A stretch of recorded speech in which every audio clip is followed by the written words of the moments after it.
Hello everyone and welcome back to ISS. It's been a while. I'm here with Frying Pan Man and we have a new patch on our hands. The first tournament games on a new patch. What do you think?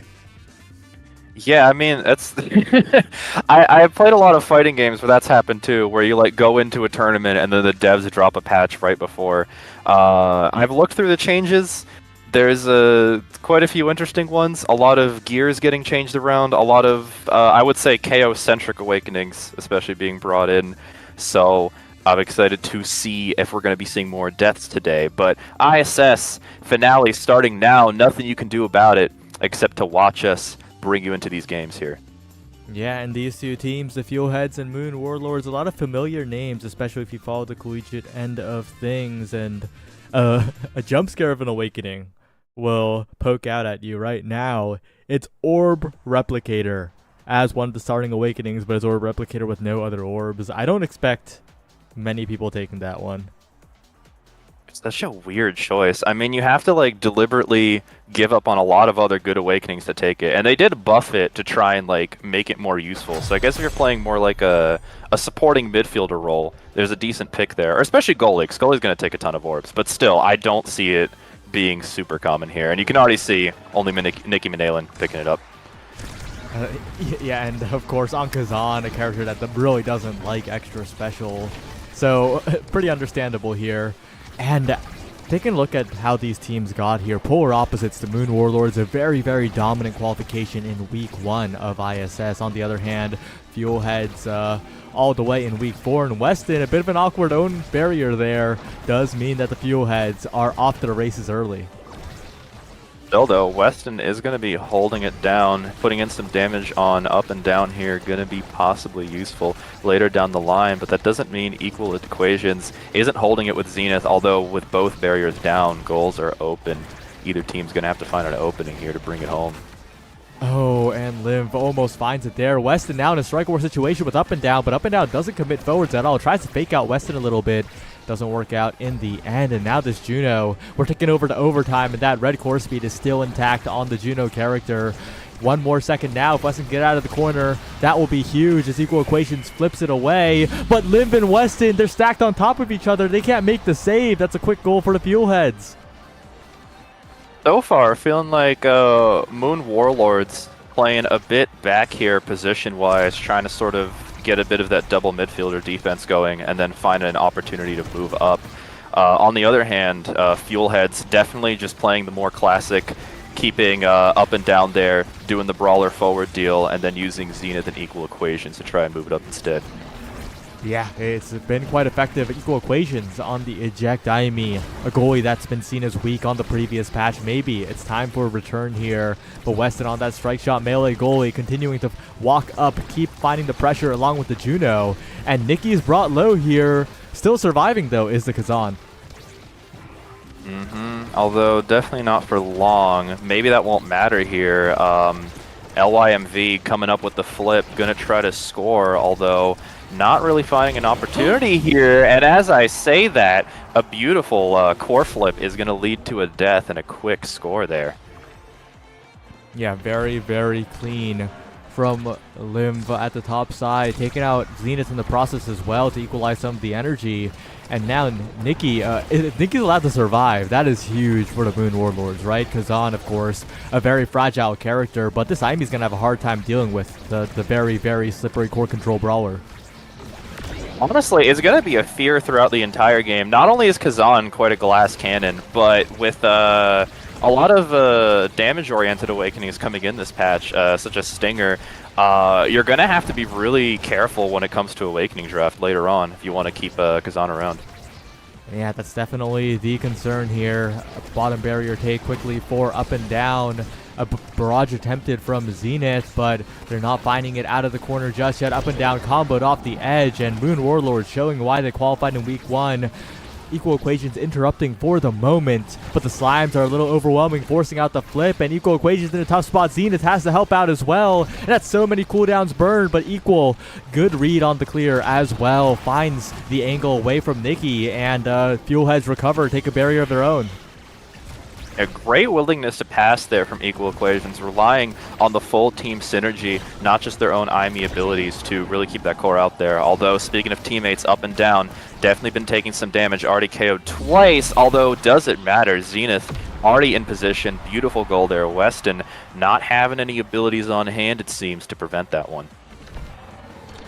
Yeah, that's a bit of a rough goal here if you're the Moon Warlords. You're the ones who had the control, had the core in front of the opponent's net for most of that point, but not being able to quite keep up the offense means that they're now on the back foot here. But Nikki getting a little massive, Lim trying to win a strike war, and a lot of corner pressure here, but Equal Equations finds a very good late strike, and Fuelheads get out of the situation alive. That was some incredible strikes there just to keep it open, although again the offense isn't stopping. Nikki Manalen moving in with the abilities, gonna try and move through, but not gonna quite get it with the flip. It's now back to Fuelheads to try and take a barrier. Yeah, trying to find a little forward pressure here with Zenith to up and down, find the passing plays, the strike wars possibly, but the Ensnare Drums and the Slimes keep it away from the barrier. Nikki now with the flip available, big opportunity if they can use it here, but they're so incredibly low, they gotta be so careful here, and greeting the flip means the Kazan goes down. Barrier down as well, the flip coming out, but a great slime there is not only going to stop that, but Zenith now also looking at a possible death. Incredible glitch pop there is going to leave the goal open now. Moon Warlords going to have to find a way out of this one. Yeah, it's not going to be easy as the flip has to be burned by Weston, and Equal Equation still keeping this barrier alive. Nikki up to the top side, but the flip's still available, and now up and down in a really good spot, wins the strike war. And that flip is just staring at you, right? The Juno flip, it's tough. Fuelhead's going to be really happy with that set win. Yeah. Sometimes all you gotta just do is punch, and especially with X, that's definitely true. Once you got that goalioki going, just get it to them, bring it home. And quite, in terms of damage here, we've got quite a few awakenings I'd be looking at if I were here personally, although a bit of survivability as well could be useful here. Yeah, the reverberation being added in is a big boon to the stagger department. But I'm looking at that among Titans. That X is going to be chilling, and with the build different as well, that's going to be a massive problem for Weston. And keep in mind, Might is still in the game from this patch. If Up and Down can get that later, that is going to be some really difficult damage to try and deal with. Definitely not going to be easy here. Up and Down brought low. Trying to find the push off is Nikki, and does find the confirm on the meterless X here. The recovery drone size really coming into play for Nikki. Kazan scaling so well with that stat, and finding the pulls, finding the strikes for the barrier, and the maddening descent as well to catch Equal Equations off guard. That's a quick goal for Moon Warlords. It feels like they've scaled just enough. I mean, just working off that power play so well. They weren't really able to get too much of a footing in some of those previous games, but immediately just reciprocating that energy worked great wonders for them. Up and Down again going to be taken out, although Zenith is going to take the opportunity away from the DPS to try and find both barriers and possibly even a goal here if this keeps happening. Yeah, trying to find the top barrier here. Not quite. The Giga Blast goes wide from Zenith. The Slime's coming in, Equal Equations not ready to deal with two at once. Nikki now in a really good spot, trying to find the strikes, find the dribbles off the terrain as well. An incredible play by Nikki, but it's still flipped away by the side of the Fuelheads. And now this corner is looking dangerous here. Equal Equations looking for a blink forward. The Firewall Sentry making it difficult. And the Fuelheads, they don't get a clean strike downwards. I think Limp hit it forwards into the turret. That's tough. You could see Equal Equations eyeing up that angle from the start of the core getting up there. Having the good awareness to utilize your IME abilities on both offense and defense is just very powerful here. Although speaking of offense, Nikki Manalen and LYMV immediately getting both barriers here. Going to be very difficult to reciprocate away from that with how chaotic the bouncer map can be. Yeah, these flips are going to be huge. The goal wide open at their back. A flip out from Up and Down, but easily cleared away by Weston off of the corner. Zenith rushing in with so much speed available, and these flips need to be used soon. There's a lot of energy conservation on Moon Warlords, but they need to cash out. Both, all barriers down now. Goals are open, although with the flip advantage, yep, Nikki Manalen immediately cashing out. Great advantage going in here into the set with LYMV also holding onto a flip, although Zenith coming up on a flip here soon, so resources are not too different between the teams here. It's not going to be easy, but the center bounce from Nikki, and a great strike downwards as well. That's 2 barriers instantly gone. A flip available for the Juno, used at the perfect time. And the Moon Warlords will even up the game and get a draft of their own. That's the difficulty with that map. Having the center there to block off so many clears just gives such a good opportunity to the side of the offense to cash out on those barriers, and Moon Warlords definitely cashing out here. Notably, Stinger's coming up here. Big Fish, I assume, is what Up and Down is going to go for if they're going to continue to scale into size here. Yeah, that Stinger staring at you, right? That's an awakening that could enable the damage so much. I wish they reversed those. I wish they went Big Fish on the X and Stinger on the Kai, honestly. Mm-hmm. I agree with that. Yeah, although it does shore up the Zenith size a little bit, I think the Zenith chip damage is going to be good enough, while Up and Down could have benefited from even more size to just win those strike interactions decisively against Weston and get that little bit of extra stagger to help survive as well. Right now, the X not really doing that much damage overall, and even the Stinger burn, it's there, but I don't think it's enough. Yeah, you just want X to sometimes deal that damage immediately. Kai, on the other hand, with some of those abilities, could definitely just be sniping at them more. Up and Down going to be taking the opportunity to move away. Now Nikki Manalen, the one on the ropes, is Up and Down about to lose the staggered state here. Still though, Nikki Manalen in the play, going to be moving up. Great second barrier there. Moon Warlord's going to try and take that advantage all the way. They're trying, but Weston, difficult clear. A lot of meter available for the Moon Warlords is the main thing here. And Weston, a very creative bounce, but does get out of there successfully. A KO found onto the X as well by Nikki. And the Slime Course going to force out a flip from Equal Equations. Weston with the strike shot up to the top side, but Equal Equations, great dashes forward to force the pressure in, and Weston doesn't get the strike in time. Now in the corner is the core. But an amazing cyber swipe from Equal Equations will interrupt the offense once again. It goes back to Nikki, though, and with the flip available, the energy economy of the Moon Warlords is looking very solid. That is quite an understatement. Although, actually, Zenith's pretty close here on flip, too. Depending on if they can get a kill here or not, Fuelheads could move this to themselves, especially with LOIMV losing that flip early on, although Zenith about to lose their life and the possible flip here if Nikki Manalen can have their way.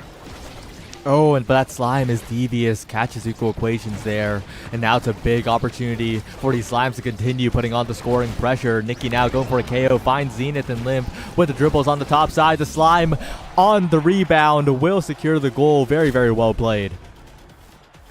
Energy definitely on the side here of Moon Warlords going in, although Equal Equations about to get the flip, able to try and hold it down a little bit longer, and with this map being the one with that center buff there, Up and Down and Nikki definitely going to be eyeing it to try and see who can begin the offensive pressure first, and it's Nikki grabbing that size, immediately going for the kill. Up and Down, though, is going to take the opportunity to kill as well. No power play for either team. And now going to be trying to pick up both barriers with an incredible X rotational move to apply that pressure. Yeah, Up and Down has been outstriking the entirety of the Moon Warlords here. The Zenith and Lim battling it out. Midfielders on the top side, and the Aerodrome's going to help out a little bit. A lot of Slimes being pushed forward, and Equal Equations getting mixed up on the strikes once again, but still manages to strike where Nikki to get out of the corner. Find the rebounds now, and Nikki brought incredibly low, but with the X taken out with Equal Equations, needing to find a good cyber swipe here, I think Moon Warlords have stabilized for a little bit. Oh, hey, I forgot about recovery drone. It's been a while since we've seen that. Nikki Manalen getting KO'd, but still coming back, and now the power play is over. Great glitch pop for seeing the Kazan primary coming out there. Weston now going to have to try and hold it, may have to burn a flip here if Fuelheads can find opportunity, although with the flips coming out everywhere, resources are going to be having to be used, especially as Nikki Manalen taking quite a bit more damage. A good shot towards the center and a good strike will win by Lim to prevent disaster from occurring here. Dangerous spot, the Slime core speed ridiculous. The KO found by Nikki, who snipes it out, but Zenith returns the favor, and now it's a dangerous spot here. Zenith has so much speed rushing in to try and catch the core. A great clear by Weston to slow everything down through the center, but still needs to be very careful with this flip here. The slime available, but the slime actually interrupting Weston's own flip. A good pull by Nikki to get it out of there, but Weston's still in a lot of trouble in this open net. And now Equal Equations trying to send it forward with the Firewall Sentry up and down. So much presence here with the size, trying to win a strike or trying to take a shot to the top side perhaps, but Nikki drops back to defend, and it's a big defense by the Moon Warlords. The defense ain't stopping, though. Equal Equations continuing to apply that pressure on the side that the rest of their teammates are not on. However, with even a slight opening, the incredible speed from Weston's secondary is going to bring a very nice 3-0 here for Moon Warlords. A big draft for the Moon Warlords here. I'm looking at a lot of those cooldowns, and of course the Timeless Creator is going to be big for Equal Equations on the fuel heads. Deadeye as well, a big possibility. Wow, there's so much damage in the game now. That's crazy. For sure. Niggy definitely going to be picking up Might here. Does not want up and down to get that, although being last in draft is going to make it hard to get it either way. Surprised Mako isn't picking up Deadeye, but I can see the spec training if you want to work here with Kazan on the kills. Overall, though, Zenith picking up Deadeye is going to be a very good boon for Fuel Heads. Absolutely. Trying to find those slime shots. Limb on the bottom side. Nikki looking relatively healthy despite getting targeted at the start, but the Cyber Swipes are going to come in as well. And now Weston to Limb. The defensive coordination has leveled up a little bit for Moon Warlord since the start of the game, it feels like. Still, though, going to have to level it up even more. Zenith and up and down just continuing that great pressure, and Equal Equations doing so much to support them in that endeavor. Great secondary usage there by Weston, going to keep the core out without having to spend too much. And an incredible primary there as well, slowing the core down and moving it on a vertical angle that Fuel Heads was not expecting, and that's going to give the opportunity for Nikki Manela moving the Kazan abilities forward to get the barriers, but now both barriers are open. Spend the flip here, of course. Oh, but Weston trusts Limb a little bit too much. The strike war after the flip, unsuccessful. Up and down, dominant once again in the striking department. And we'll look at the meter as well. The Fuel Heads with a very healthy first point. Although Moon Warlord's not too far behind on resources, just gotta watch out who's getting KO'd here. And as I say that, already immediately trying to go for the second KO, not gonna be able to pick it up. Equal Equations is gonna try and find both barriers, but the flip not gonna make it through. Great hold there by Weston and Limb.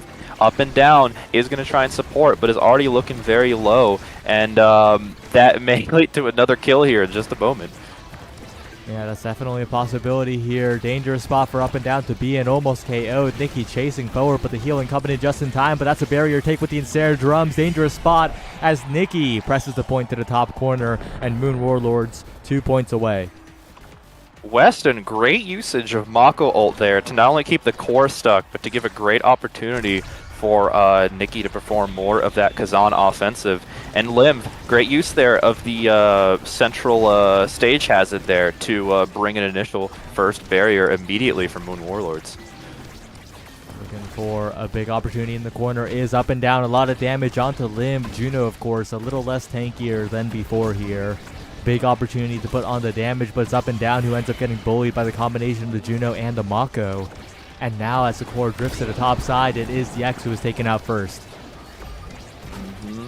Trying to also look for a Zenith kill here, but not going to quite get it. Equal going to try to hold on to that flip. And as I say that, Limb, I'm not sure how intentional it was, but that core flip is going to lead to Zenith's death. Quite a bit of a power play is going to make it difficult for Equal Equations to find a foothold here. Last chance for Fuel Heads to find an opportunity to escape this possible 3-1 win. Absolutely. It's not going to be easy, but they need to find a way to keep holding on here, and the barrier will stand for now. Limb taking a lot of damage, but healing up with the orb, and that is a big opportunity for the Moon Warlords now, but the barrier is taken by a good rush by Zenith, but it's a power play now. The glitch pop will stall it for a little bit. Good plays by Equal Equations, but it is so difficult to defend this barrier. Yeah, even if you do defend, I mean, you just have a Kazan breathing down your neck the entire time. Weston providing support from the outside, although Fuelhead's trying to make a big play here. Zenith almost making it all in by themselves. Not going to quite land it, but still a very admirable effort. Still keeping the barrier up with the great support from Equal Equations. Not quite able to get it to up and down, though. Great defense there by Nikki and Limv, helping out Weston there on the midfield. Yeah, Equal Equations flipping away now. A lot of bounces to the bottom side. Limv almost getting the slime catch, and Weston now with the empowered strike up to Nikki it goes. A lot of core speed available in the open net, so hazardous as Weston has a flip as well, just in case. Limv, core speed to the top side. Nikki waiting for one last pull to close out this game. But Weston has the flip here, and that's a really dangerous spot to be in against Up and Down, who bull rushes forward, but Weston keeps the core under control, and Nikki finds the pull, finds the strike, and Moon Warlords go up 1-0 in this group. Dang, I mean, damage is powerful, especially if you can get power from it too, because not only are you dealing a lot, but you're also making that core go fast, especially once it hits overtime, and all I'm saying is it's hard to react to all that. Yeah, it definitely is. And on this new patch, some things don't change too much, right? The Juno and the Mako still look strong, but Nikki, same as before on the previous patch as well, look good on the Kazan. And I think that the Moon Warlords team, they are looking good in general to go far in this group stage. You have to make it in the top half to make it the bracket, so every win counts. That is definitely true there. Having a good mix of not only the midfield support to keep the defense up, but then immediately being able to use that mobility to move into the offense. Having the speed to do that is just so critical, especially against a more traditional comp where you need to keep a player up there. They're going to be taking quite a bit of the brunt of the damage, and if you can't hold on to your health long enough to really make a play, especially against that much of a defense, you are not really going to be able to push through there. Yeah, well, we're going to be right back because Groups Round 2 is just around the corner, so be right back and don't go anywhere. Stick around, y'all.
Hello everyone, we're back and we got another matchup on our hands. It's the Momono Enjoyers versus FP Obsidian, and are you familiar with these teams? Well, I am familiar with one of them. I'd actually played in ISS Week 2 and got eliminated from qualifying thanks to Momono Enjoyers. So already know they've got it cooking up. I am excited to see FP Obsidian though, because I did not get to play them much in the bracket myself. Going to be interesting here. And it looks like they will be needing a ping check perhaps. Well, we'll have to see. But heading into the draft here, which is going to appear on your screen, we're heading to Atlas Lab, of course. A very, very popular map, and does anything surprise you in the character selections? Great question. Could you remind me of them real quick, and I'll let you know. Oh, wait, open up the stream. Hey. Got you. Well, okay, so it's Juliet, Asher, Aimi for Momono Enjoyers, and it's Kazan, Luna, Zentaro for FP. What are these teams? That's aggressive. Give them that. Yeah, it's definitely a little interesting. Here we go. Now I got them. Yeah. Okay. Yeah, no, wow, KOs are just pretty popular. I mean, I'm not, again, with this patch, I'm not surprised, but, like, people really leaning into it more than I expected. Like, at least with the last game, you kind of had a bit of midfielding going on with the character picks. But here is, like, I mean, you got Aimi, but other than that, everyone's really just gunning for the DPS here. Yeah, well, let's be clear, Aimi is a very, very damage-oriented character, so everyone is gunning for the DPS, other than probably Kazan, who is good at stopping region, is good at confirming the KOs, but doesn't do that much raw damage alone here. Well, we'll see what happens when we head into game very, very soon. Oh, yay, we queued up. Let's go. And looking at the names on the screen, which team do you predict to win here? Like, I know this is going to be a relatively close match, but if you had to predict right now, which team are you favoring? I suck at that, though. Goodness, I mean, let's see. FP Obsidian is running that comp, so... I mean, the Spark is kind of rushes things, too. I want to say that I am going to give it to Momono right now because I feel their comp is more balanced, but I know I've been wrong about that in the past. So, yeah, FP Obsidian's definitely very, very explosive here. Huge potential to blow someone up very early. We'll see if they can indeed achieve that. Win condition here. Adrian on... the Pauldrons, Kazan goalie with Prime Time is going to have a lot of utility here, but it's really going to be up to Dave. How well can you perform on the Luna is the question, right? The relatively immobile pick. The core control is going to be a little difficult in the midfield here. I was not expecting Kazan goalie. That's not really common without team player on the board. Very close kill there by Izu, although not going to quite land. Yeah, as the Yoshi now with a big opportunity. Bottom barrier taken. Barriers evened up, and Blank has to strike shot that one. I actually scrimmed Momono Enjoyers. It was a bit of a goofy scrim. It was me, Drop Leto, and Strages, and later Big Tilt instead of Strages versus this Momono Enjoyers roster. And they played very solidly. The one thing that I do question, though, is their kill ability. Like, we weren't playing a KO comp, but we were KOing them, and we're kind of seeing the effects of the damage right here. Kurikan brought low, not taken out quite yet, and regenning quite well. But if those KOs come through, if those big crater makers come through, that's a big concern for the team. Yeah, I mean, when I played them in ISS, I don't remember them killing much either, so that stacks what I've heard. Great passing there, and we're going to get an early strike. Unfortunately, Adrian not holding on to any abilities there, despite the prime time to be able to deny that one. Yeah, it's looking a little bit dangerous for the open net. of course, Kazan having a better time dealing with the open net than most other goalies, but when you're out of cooldowns, you're out of cooldowns, and Kirikin and Izu putting on a lot of damage onto Adrian here. Even the Pauldron's not enough to make up for it, and it's a big opportunity, but Zyoshi catches the core there. An awkward flip by Blank, and a lot of chip damage onto Izu and Kirikin. The flip as well helping out, and these KOs are about to come through for FP Obsidian if they can continue the combos. Still, though, Blank really holding on here. Is going to get a chance for Izu to Julie dash punch in there, picking up a barrier. However, the pressure continues. Kirikin is going to live for a bit longer, going to get a chance to move up, but Adrian doing some great Kazan defensive work there to keep the core away from the goal. Yeah, and Blank keeping the barrier alive. Izu looking for the flick down. Adrian in a tough spot, and a great flip after the Flame Flurry from Izu to find a KO onto the goalie and bring Momono Enjoyers up 2-0. Well, so far, my prediction kind of panning out. You can see, I mean, once you let Izu kind of run rampant with the Julie offense and Blank and Kiri holding down the defense, it's really difficult to counter that. And Kazan doesn't have that many, unfortunate double barrier there.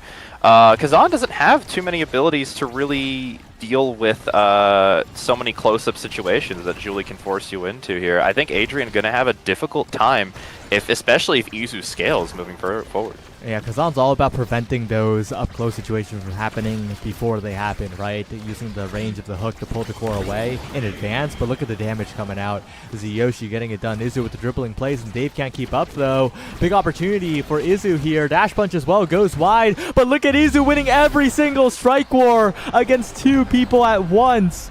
It's a 2v1 for Izu during the reverse power play, and that's a set win for the Momono Enjoyers. That was, I mean, I feel like Izu was definitely just trying to fish for a kill there to avoid the power play, but happened to instead run into winning like 5 interactions in a row and getting the goal. But I suppose that's better than just holding it either way. Ooh, definitely gonna be important here. Izu picking up focus here early. Gonna be sparking, although Dave also working on the sparks here. A lot of scaling coming through. That third spark gonna be very critical for whoever can pick it up. Yeah, I really like that Dave picked up that spark of resilience to be able to contest the sparks from Izu. And this next draft's going to be really crucial for FP Obsidian. But look at that, Izu already finding a KO. The Brawler looking very solid in that offensive department here, as Adrian's brought with to no meter at all. Does have double the cooldowns, double the buttons to press, while being the character that has doubled the abilities. With Twin Drive and Prime Time doing a lot of work here, and Zyoshi finding a barrier on the other end, but the Kazan eventually goes down. Not enough stagger to stay alive. Yeah, not going to be able to do much here. Izu moving up with that Julie pressure. Still, though, off the dribble, Dave going to get a chance to strike out. Another incredible chance here. Momono Enjoyers not immediately finding an opportunity, although with the resources definitely on their advantage, and Zyoshi again being very low. I am going to be predicting Momono Enjoyer is going to be finding another goal here pretty soon. Oh, and Kirikin.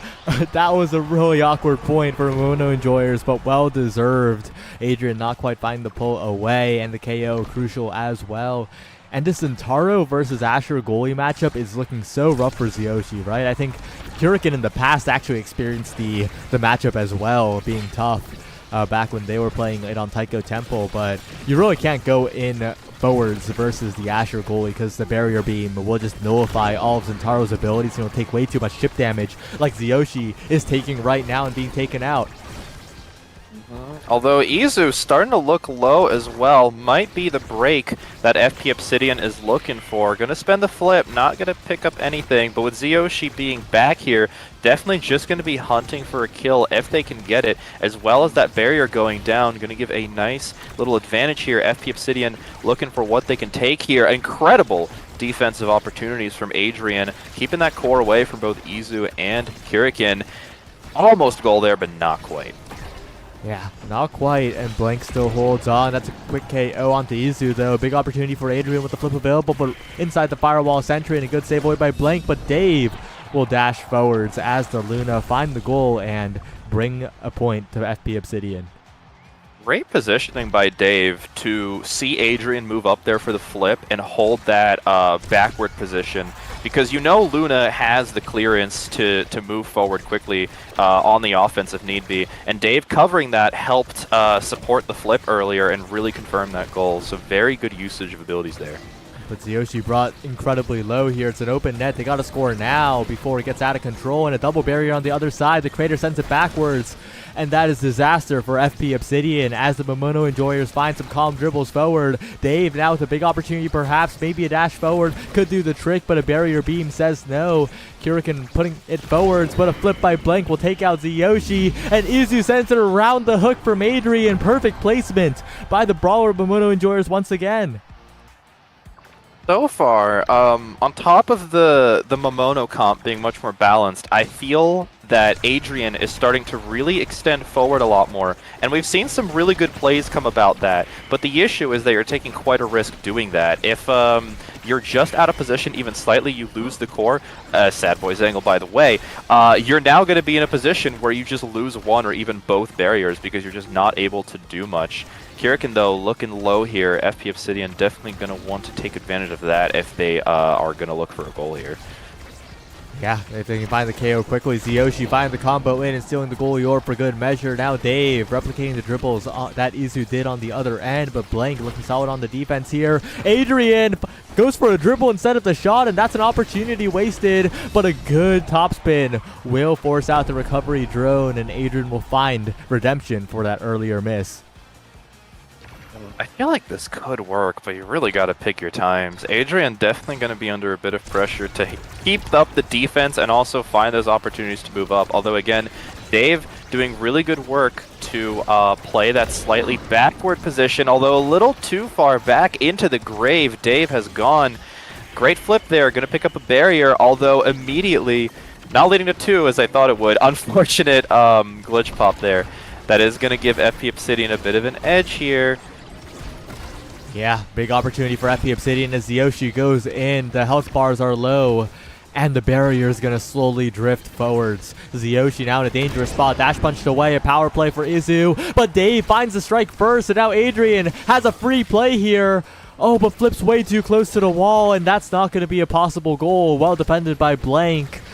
And with the respawns coming in, I think Momono Enjoyers have recovered quite well, and they have the advantage with the Fireball Sentry, but Izu goes for the mix-up.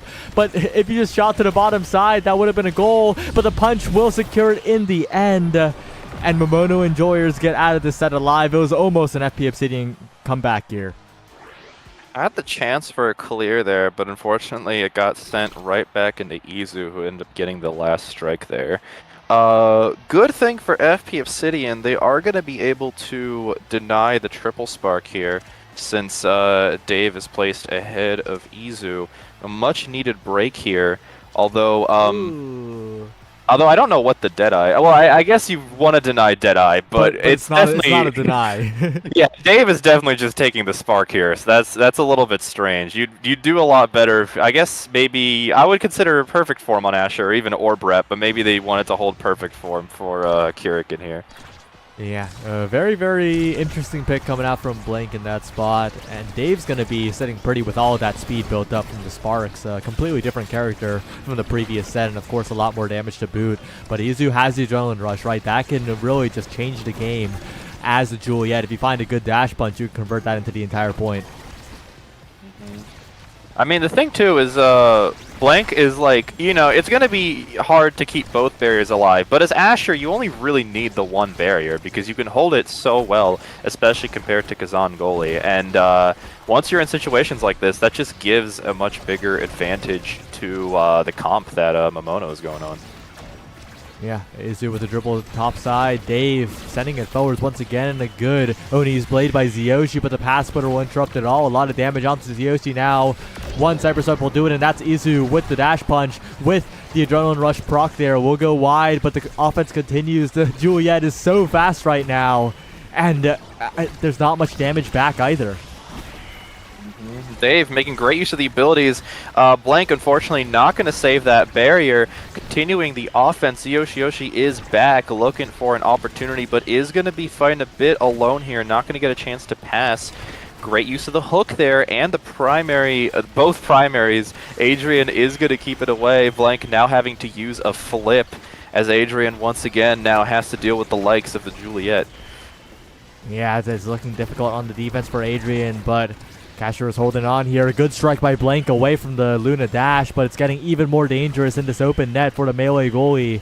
Izu looking for some dribbles here. A good flip down and will find the timing to get the barrier. Kurikan with the glitch bot forward, but a passing play to Zyoshi looking for a strike war win. But Kurikan is there to save it away. Finds a dribble to Izu, interrupted by Dave. And the barrier beam once again to force it away. Dhoni's blade just good enough, but Blank finds the strike regardless. And Izu's in position. Great kill there by Izu. Unfortunately, Zyoshi going to be dropping the flip. Even furthermore, Izu getting the core immediately back, and Dave just not really getting a chance to get it out. Momono starting off with another 1-0 lead. It is quite unfortunate there that Adrian got taken out, but an amazing heads-up play by Izu. And Adrenaline Rush is going a little crazy here. Getting a lot of value off that Awakening is the Juliet. That's been the star player here. And Blank, of course, staying stable on the barriers, playing the Asher to perfection in this matchup. A lot of... Oh, Izu catches out the Kazan goalie as well. Going for another KO with the dash. And this Adrenaline Rush is taking over the game. The Flame Flurry to cover, the flip away. Absolute domination with the dash punch flip. A picture-perfect point for the Momono enjoyers. Izu going 3 for 3. The triple spark might have been denied, but I mean, Ad Rush definitely not a sleeper pick for the Juliet we're seeing here. Izu has scaled quite far, and I want to see what FP Obsidian's got going on, but it's going to be hard to really find an opportunity to avoid just how much pressure that brings. Yeah, it's not easy here. Adrian and Dave desperately trying to defend, but the Fireball Sentry helping out so much, and Izu looking for another opportunity. It could really change the game here. A ton of damage onto Zyoshi in the corner as well. Oh, and taken out by the center, perfectly popped by the Momono enjoyers. They're 1 goal away from advancing to a 2-0 record. Every single win matters, but only the top half of the group of 8 teams makes it to bracket, and only the top half of that, only 2 teams out of 8 make it to winner's side. Insane hold there. That is only going to cause 1 barrier to go down. Dave and Adrian just working so well, and now Zyoshi is back. Izu taking quite a bit of damage. I definitely recommend killing Izu here if you want a chance. Great flip there. However, so many abilities coming out from Momono enjoyers that the flip is not going to lead to a goal. Izu, unfortunately, lagging a bit. Both teams, well, they're taking their opportunity. I was about to say maybe they're going to wait here. Oh, okay. They are now waiting. Izu will hopefully be back in just a moment. They really should play out the point, though. Like, it's really awkward time to stop, right? It's overtime. Right, yeah. So when Izu comes back, it will be absolute chaos. And look at the energy situation. Zyoshi almost at a flip, and Adrian 2/3 of the way there. Blank with a flip on the defense as well. That's going to be really huge. That's going to be a really hard barrier to take for FP Obsidian. What a game. Yeah, I mean, hey, FP Obsidian got to turn it around, but so far my prediction still stands, it looks like, from how this game's been going. Yeah, it's a bit of a rough wait here. It looks like it's going to take a while. And again, like, going back to the matchups, right? Blank is having such an easy time against Zentaro. The Asher goalie into Zentaro matchup is very simple. Zentaro has to work a lot harder, and unfortunately, that difference is really coming into play for the scoring pressure. And normally, you'd have Dave there backing you up with the Luna, but Dave has to spend so many abilities and cooldowns on holding it down with Adrian. And trust me, Dave's doing an incredible job of doing it, but when you're spending all those resources, you just don't get much opportunities to do much else. Zyoshi going down again. Yeah, Izu's been so on point with the dash punches, and that is making it so difficult for these characters that want to play in the corner. Adrian gets it away for now. Kurikan to the bottom side. A cyber swipe almost there. A strike attempted. And a flip away now. Demon angle, but Adrian will fish it away. Perfectly saved by the Kazan goalie. But it's still a tough corner situation because there's so much chip damage coming out from the barrier beam. The Zentaro struggling so hard against the Asher goalie pick. Amazing saves by Adrian and Dave once again. Dave the one lagging out now. And it is a really scuffed game in terms of network connection. But the Momono enjoyers will prevail. Well, Momono making a really nice combo here. Izu with the offense, of course, just taking down the Zentaro. Because, you know, with against Asher, you're going to get forced playing into the corner so much just to find opportunity. And Izu made the most of it, went back to get the kill, and then just continue the pressure themselves. Yeah, it was very well played. Good gameplay by the Momono Enjoyers, and they advanced to 2-0 in the group stage. Of course, there are 7 total games that each of these teams will have to play, so it's still a long road ahead of them, but a very, very solid start. There are a lot of scary teams here as well, so you want to get every win you can. Definitely true. Well, on that note, we're going to be right back. More groups is coming up next, and we'll see you very soon.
Hello everyone, we're back and we got a Texas Homies versus Goofy Goobers fighting for the Fallen JMNY1 matchup here. 0-2 versus 1-1. Both these teams really need the wins now because once you got those losses in, then the standings get a little tight, right? Like making it to that top 4 is going to be really difficult. That is definitely true. I mean, Texas Homies got quite a set of contenders here. Konkai Wen, Syntax, I've played against both of them. They're pretty powerful. I've seen Jacob move it up as well. On the other side, Goofy Goobers definitely got it going on. Mac and Kaliel, I've seen quite a bit of them in my queues. Red Volcano, not as much, but I've seen a game here or there. Overall, very excited, and we're also going to quite a chaotic map with Taiko Temple. Well, we've seen KOs up till this point. I don't believe that's going to change, considering how much damage you can get going. Yeah. And yeah. the Awakenings are a little bit violent potentially as well. Spec Training on the field, an available pick here. But there's a decent chance that a lot of people will just go the Among Titans for that consistent speed across the entire team. That Awakening is just a little bit too strong. Still, though, we are going to, even though Luna's banned out, we are going to see Vice coming up here. Who will definitely be making use of that spec training. Although, there could be an argument here for doing the triple Among that is very common with a lot of teams. I would not be surprised. Yeah, the Asher and the Estelle, both just amazing standard picks on Taiko Temple. Asher, really good at stuffing those corners, even patrolling the midfield if necessary. And Estelle, of course, not the greatest on some of the maps, but this is a map where she truly excels, sniping those corners, sniping a lot of cross-map angles that the goalie will try to do against the Asher. On the other hand, we have X and Vice, so not a lot of mobility. That Mako's going to have to put in some extra work, but it's going to be interesting. Yeah. Awakening picks panning out kind of what I thought. I figured X and Vice were probably going to be more on the offensive side here, with only Red Volcano coming in with that Among support. On the other hand, Key Jacob, Konkai Wen, and Syntax all taking Among, and it's already working out really well. That speed means they get into position fast, and before I can even finish, 10 seconds in, first goal already coming in for the side of Texas Homies. Yeah, they need to score fast, and they have the capability to score fast because Red Volcano is tiny. Not a lot of defensive capability on that goalie. So as long as Syntax and Konkai Wen can survive the damage and keep up the pressure, get those barriers down as soon as possible, it is so advantage for them. Syntax, on the other hand, is being brought very low, so needs to be very careful, but find the strikes through, and the strike discipline coming through for Syntax. Wow, just setting up after a bit of a misclear and finding another quick goal. Yeah, no, very close clear there, although Konkai Wen moving fast to intercept it either way was going to make it difficult to really find a way out. And I mean, Texas Homies making their comp work, already up 2-0, and well, have to see if Goofies can try and change this up here. Gonna want to definitely get some kills with the damage that they've got going on. Yeah, they will, but it's going to be difficult. This Asher is a scoring menace right now. The damage is not the focus of the Texas Homies at all. They're all about the barriers, and they're speeding even further as once again the barriers fall. Syntax with the dribble setup, almost taking out Red Volcano in the process. The normal size Mako might have died there, but the strike discipline from Syntax to force out abilities from Red Volcano yet again. Looking very solid as Konkai Wen also finds a snipe forward. Khalil forced to burn to flip defensively. Not something you want to do as the Vice, but something necessary in this moment. And I realized a bit ago, but now's the perfect time to talk about it. Mac with the double whammy of name off and banned skin. Oh yeah, you're right. What the heck? Well, either way though, trying to make use of that here. Gonna get both barriers. Centec looking low is gonna burn the flip though to keep it going. That's going to give Mac a possible chance here to move up with the forward momentum. Konkai Wen, though, doing the best they can. Great Dubu roll to save that. Now going to have to try and find a way out of this. Is going to get a clear with a great log here. Yeah, Syntix sending it forward, setting up a snipe for Konkai Wen, but not quite this time. But the most important thing so far is that Konkai Wen and Syntix are staying mostly healthy, right? Of course, Konkai Wen getting damaged now, but that's a relatively recent development. And this level of staying alive is really making it so strong for Texas homies when they keep up the offense without having to run away. I gotta call out Syntix for making great use of the middle bumper there to keep up the offense. Nice dribbling there. Keep it away from the enemy. Give time for Konkai Wen to move up with the midfield. Tactics like that go a long way on a map like Taiko, where the core can move so quickly. And that's just one of the things here that's going to help them grab that 3-0 early victory. And also definitely scale with perfect form on Asher and heavy impact on Estelle. Although that stinger pick on Vice may prove to be very useful here in a moment if Kaliel can get chances here to kill. Yeah, we'll see what happens here. And I think a lot of the Among Titans presence is coming out here too. Look at how Jacob and Syntix and Konkai Wen are just outspeeding the entire team. Of course, Konkai Wen is dead right now, but the Among Titans on all three members is such a massive buff that's hard to overcome in the core control department. Already making use of it again. Konkai Wen back on their feet and going to be grabbing that barrier. Barriers down on both sides. Mac almost moving in, but that bounce not going to be very fortuitous. And we're back a bit in the neutral here as Syntix moving in. Great ability usage there. Red Volcano going to keep it out. And the core just moving between both teams. No one really getting an immediate checkmate yet.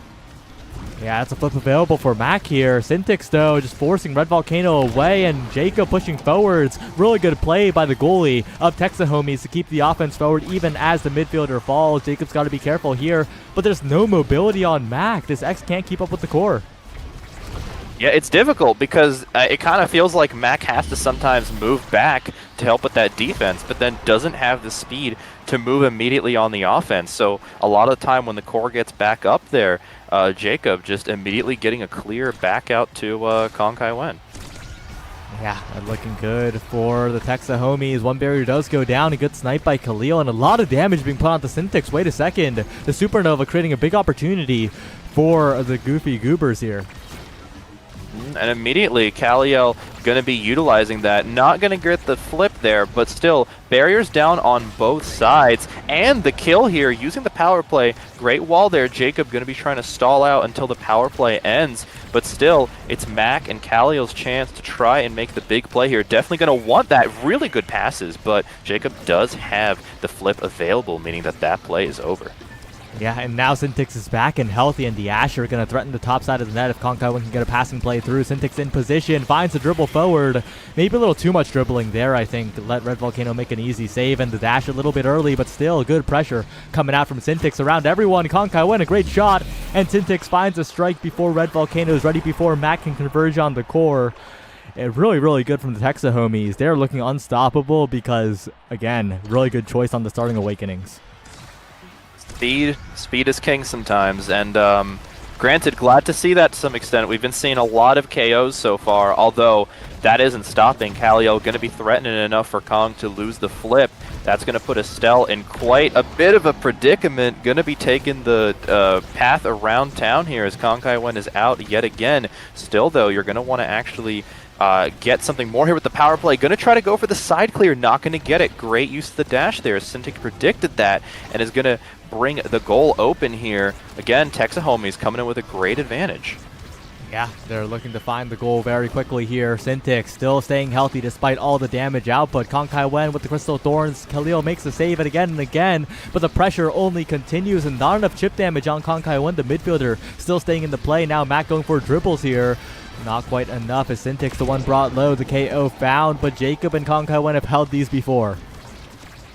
And so far, we're getting more of that again. Great use of the wall there. However, Dubu moment, the wall actually wasn't enough. A credible save, though. As I'm saying that, Jacob does not care if the Dubu wall go weird because it's going very good for them. As the clear comes back out, Syntix is back and in with the Asher pressure. Unfortunately, going to get past Kaliel there. And Texahomies walking again here with a great set win. Looking pretty good here. Syntix the first pick, and the chance to pick up some size survivability. Might of the Colossus is a bit of a weird pick here, but it does make sense. Of course, you always want that size to get some more strike interactions in to make the barrier beam better, but I think Reverberation would have been the better pick in this case. The extra factor does a lot of work when the other team's trying to kill you. Well, Stagger is going to be getting even lower here. Syntix now going for a bit of the offensive play with Might. Kaliel, though, getting rapid-fire Stinger here. Konkai Wen and Syntix are both going to have to look out for that damage stacking.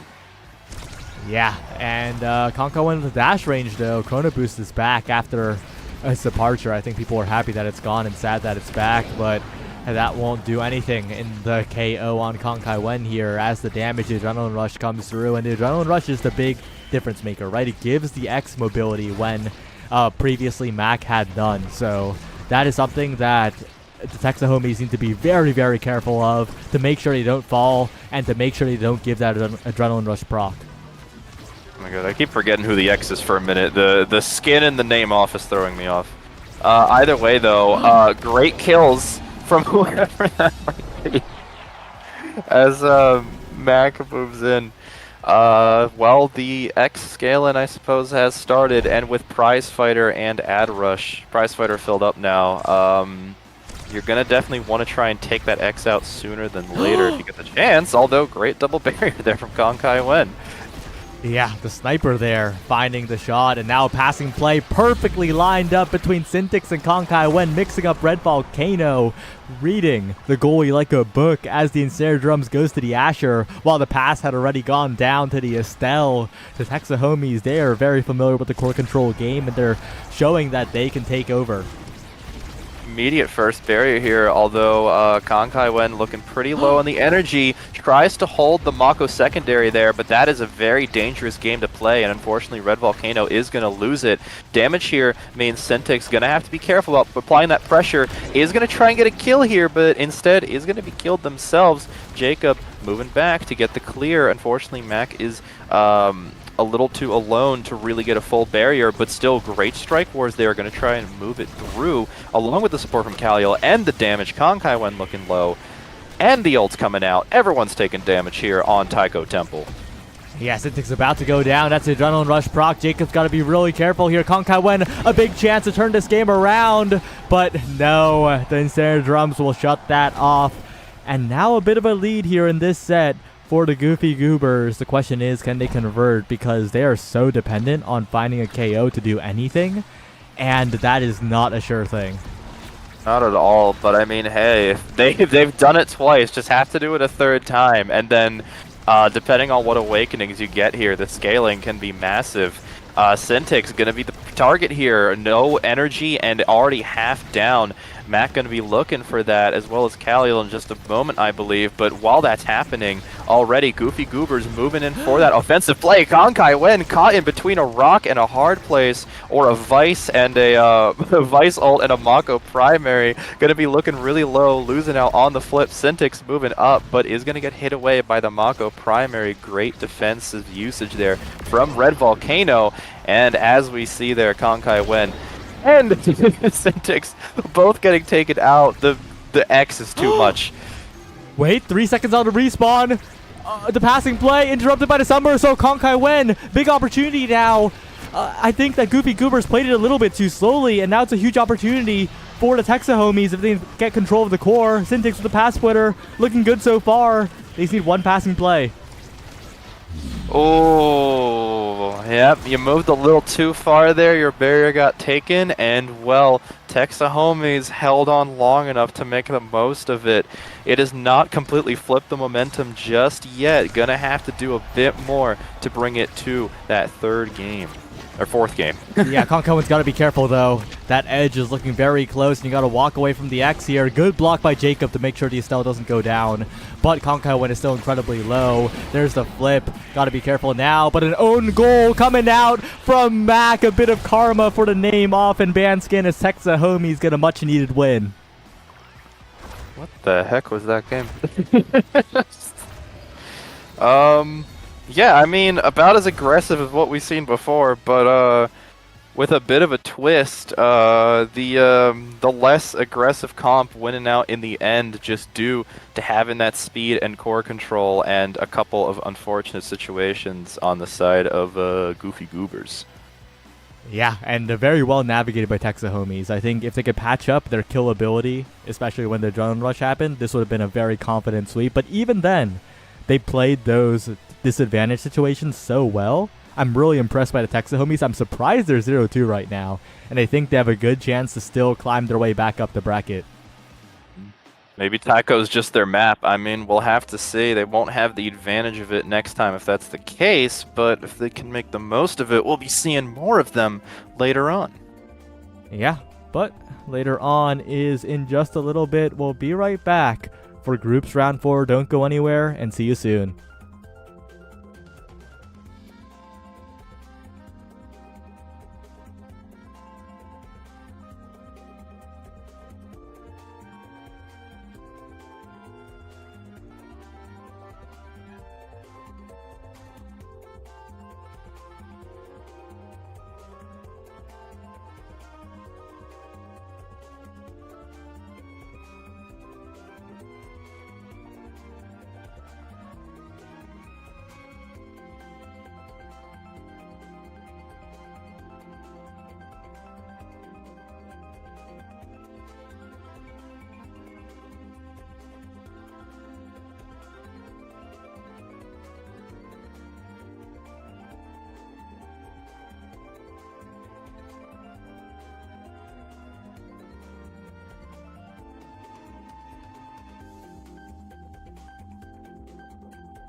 Hello everyone, we're back and we got a banger of a matchup here, paying off the refs 3-0. They are shining brightly here in the first part of the bracket. The first half is, the end of the first half is coming up, right? Because the fourth round is both the first and the second half. Paying off the refs versus the Fuelheads, who are currently 1-2 and really need a win right now. Yeah, very true. We saw Fuelheads cooking up a storm earlier. Paying off the refs, if you stuck around during the break, you may have seen that Atlas match where they really held it down. And also, although a bit biased, my guy Ripstick's on that team. I got to give it to him. I want to see what he comes up with either way. Rooting for both teams here, but let's see if Fuelhead going to be getting a comeback here for this match. Yep. And Among Titans, Adrenaline Rush is a bit of a goofy start. I expect everyone to go Among Titans. I don't think Adrush is going to get too much value in the village. But we can see the draft right now as we're heading to Oni Village. And it's interesting. We saw the Octavia coming out for paying off the refs the previous game. I'm surprised that they didn't pick it again this game. I think it would have been a bit of an interesting pick here. Instead, they opt for Kai and Zentaro, both fantastic picks on an open map like this. I mean, especially with the speed start from Triple Among, which I assume everyone's going to be. Yeah, like you said, I don't think there's a reason to take Ad Rush here. You're just going to want speed. But yeah, I mean, all the picks here, pretty standard. Oni picks Kai, Estelle, very common. Kazan, a definite good forward with Zen as well. And both melee goalies, I believe, with Atlas Dubu coming up here. So both teams running very similar comps. Yeah, and Coach Yoki, of course, was on the Octavia in the previous game. It's going to be a very different experience in this one. But the melee goalies do remain pretty stable for both sides. On Oni Village, it's a bit expected, as they will make it a lot easier to be on the defense. Yeah, you might have to get strapped in. I imagine this match might take a while, unless one of the teams finds a more substantial foothold to jump off on. Yeah. Kazan and Estelle, very powerful duo though. The scoring pressure is going to be huge from up and down and Zenith, so Ripstick's going to have to be very careful when playing goalie here. Starting off, though, the first barrier not really going to matter on Oni. You can lose that very quickly, and especially with melee goalies, it's just hard to cover that. What really matters here is that second barrier. In this case, same on both sides, meaning that a lot of the play is going to really depend on who gets that initial snipe, and Zenith is going to be the one to do it. Yeah, Zenith in the past has been that solid Estelle player, was in the North American Strikers League as well a long time ago. But that was all the way back in Season 1 of that. And now in ISS looking to maybe find a win here for the Fuelheads. And this Kazan Estelle, I mentioned it earlier, I'll say it again. If any comp can do it, it's this comp on Oni Village. Very good defensive opportunities there. Rip gonna not only clear it, but even give the ability to almost pick up both barriers, although the Giga not gonna quite confirm it. Now again, both barriers down, and we're back in that classic stalemate of Oni Village. Zenith, though, really winning those strike wars and getting it up, but Rip taking the initiative, going to bring that Dubu wall down, and that means we're back to Cold Ramen and Coach trying to find an opportunity instead. Yeah, Yoki has been not as present, but right there, finds the perfect opportunity, lines up the primary, the slice and dice, slices up the final barrier here, and although the midfielder is gone, you still have to be careful if you're the fuel heads. It's an Atlas who's alone in the open net, and a great log by Ripstick, keeping the barrier alive, finds a strike as well, finds a strike, war wins, and Up and Down's got to not be hasty here because they need to take their time. Speaking of that, the power play is now over. Ramen looking to make a name for themselves. Rip gonna hold off from that Zenith snipe. It's back on equal now to avoid the offense, but is going to do so very successfully. Coach Yoki trying to move through, has the flip coming up, is going to spend it. Unfortunately, equal equations, not quite fast enough reactions to catch that. We're going into a 1-1 here already. And not even the reactions, right? Yoki placed that perfectly, so that was out of equal equations range at all. So a perfect play by the Brawler of paying off the refs, and if they can continue this momentum, I think it will be very, very in their favor here, despite Up and Down and Zenith playing so well. That's a double barrier coming out from Ripstick from the other side of the map. However, all the barriers are down now. It's open net. This is the classic Oni Village situation. And Coach Yoki making the most of that situation. Very fast goals for Oni, I gotta say. Yeah, and it really has to come down to the good setups from Ramen and Yoki, right? The passing plays, keeping the pressure up, but also the Estelle and the Kazan having a ton of scoring presence and finding those plays like there, catching the top spin. Cold Ramen going down early, but a great strikeout from Ripstick to stall out a lot of time. The strike shot attempted as well. Up and Down covers and finds the barrier. And equal equations moving up quite adequately, but that evade will be a little unfortunate there, and we will head to 0.5. Not have time to move back. Interesting note here. We've got the Slick Kicks versus Mag Souls fight as well going on here. Somewhat notable since Mag Souls finally got nerfed and has been a very powerful awakening up to this point. But does Mag Souls even matter if a Dubu is cannonballing into you? Up and Down going to go down, and that is going to give Coach Yoki and Ramen here a nice situation to try and pick up a second barrier. And yeah, the blast is a good attempt there. Good saves by equal equations, but Yoki just follows the core with the primary to slice and dice, and now the rush forward, not quite enough. Not quite enough range on the Zentaro just yet, but we're seeing the excellence coming out from paying off the refs. We're seeing why they're 3-0 right now against tough competition, no less. Up and Down, fishing it out of the corner, but still in such a tough situation when Cold Ramen has so much speed to work with, and Ripstick mixing up the clears as well, not making it easy for Up and Down. You got to watch out for Yoki here, who is looking for an opportunity to get a good primary mix-up. And dribbles are the name of the game here, especially when you need to defend against a Kazan. Making those mix-ups on your clears is super important. That being said, though, Coach Yoki is going to be a bit of a target for quite a while. Going to try and live as long as they can. Rip and Ramen need to get that core up as fast as possible. Unfortunate, Zenalt is going to lead to Rip's barrier going down, and Yoki, not quite dead yet, is going to at least bait out the flip from equal, and now we're back to Ramen and Yoki playing the offense, but not quite there, and we're back in a bit of a stalemate.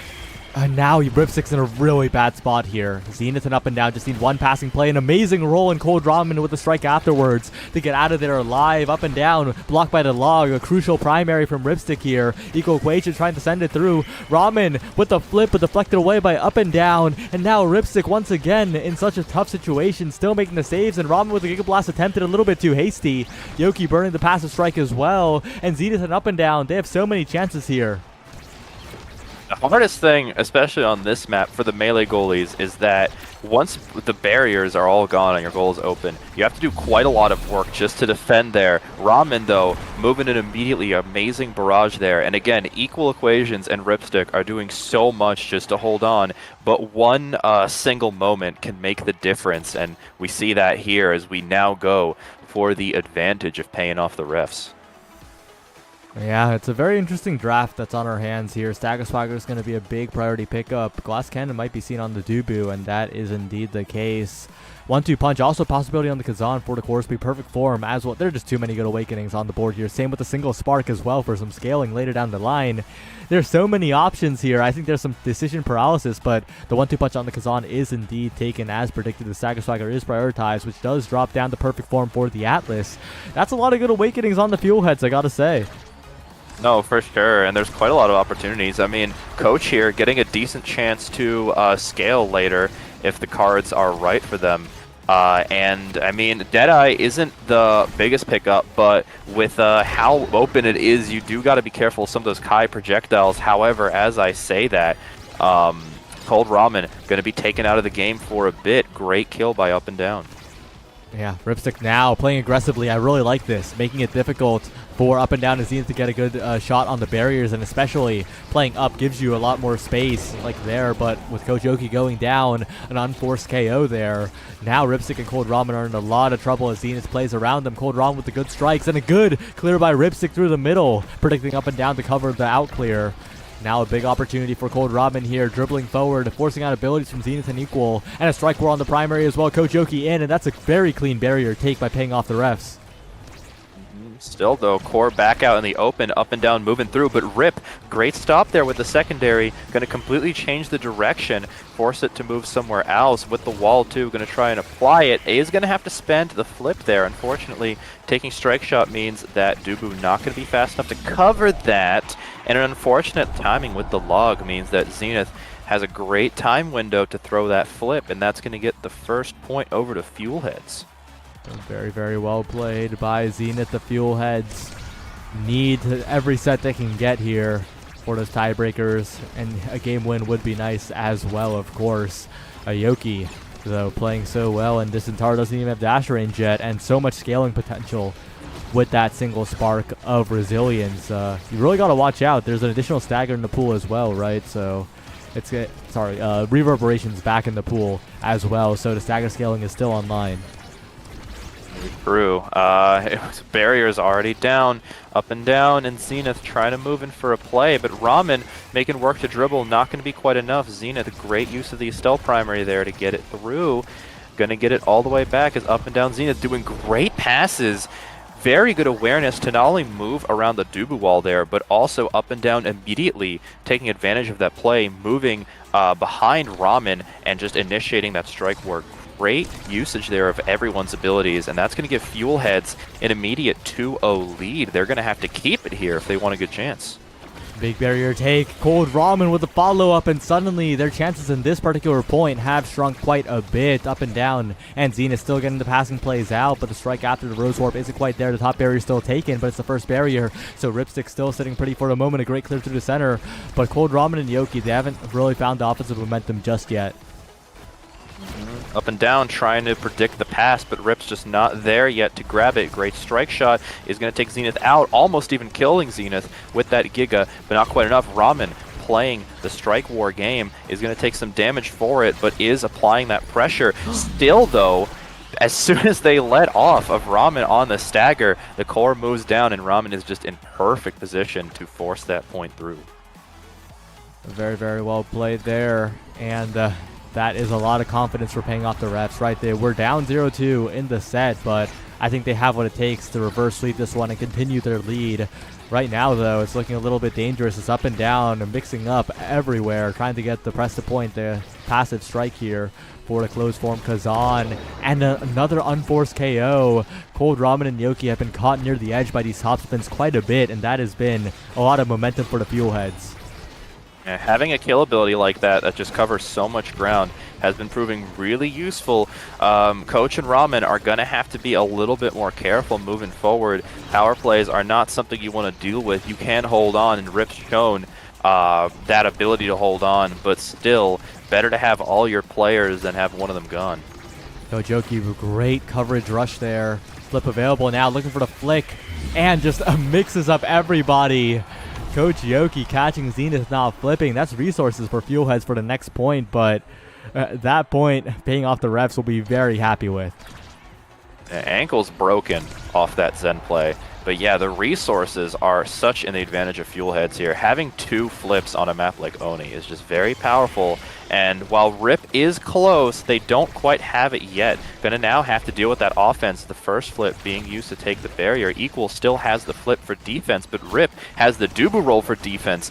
Good awareness there, dodging to avoid the Kazan death. Ramen still in the play, but is still playing off that sidewall. You gotta be careful. The speed boost is powerful, but you don't want to overuse it there. The enemy knows that you're gonna want to play there, and Rip, unfortunately, losing out on the flip here, but no barriers are down yet. Yeah, that loss of flip's going to be quite rough, though, because Up and Down and Zenith are going to get there. Oh, wow. They try to get a combined KO on Ramen. Really good attempt coming out. And Ramen, you got to evade. You're taking way too much damage here. Still has a chance to the bottom side. And the Giga Blast and the Tofu Fortress combined perfectly. A perfect sequence for paying off the refs. And Ramen's healed up as well. I mean, it was risky, but hey, it panned out. On a map like Oni, you can at least go to make plays like that when you have so much space that you can begin recovering at your earliest convenience. Still though, Ramen is going to be taking a bit of damage here. If paying off the refs doesn't get something immediately, I foresee a possible KO if Ramen doesn't watch out. Yeah, has a lot of meter here, though. The regen being stopped with the Crystal Thorns for a moment, and Yoki being zoned away. Ripstick still keeping the barrier alive here. Cold Ramen needs to find a push forward to pass to Coach Yoki, perhaps. A rush forward now. Equal Equations in a tough spot. And Yoki in a very good position here. Oni's played to stop the core, looking for a dribbling play. Zenith in position. Equal Equations there to back it up, and Fuelheads keep the point alive. Going in between both teams. Still, though, Zenith's turn to move through. Great use of the log there, and the reaction on the strike means that Up and Down not going to get a barrier quite yet. Ramen's chance now to move it forward. He's going to spend the flip and times it very well to completely avoid that Estelle primary. So far, some great .5s, but still paying off the refs, staying ahead with a 2-0 lead so far.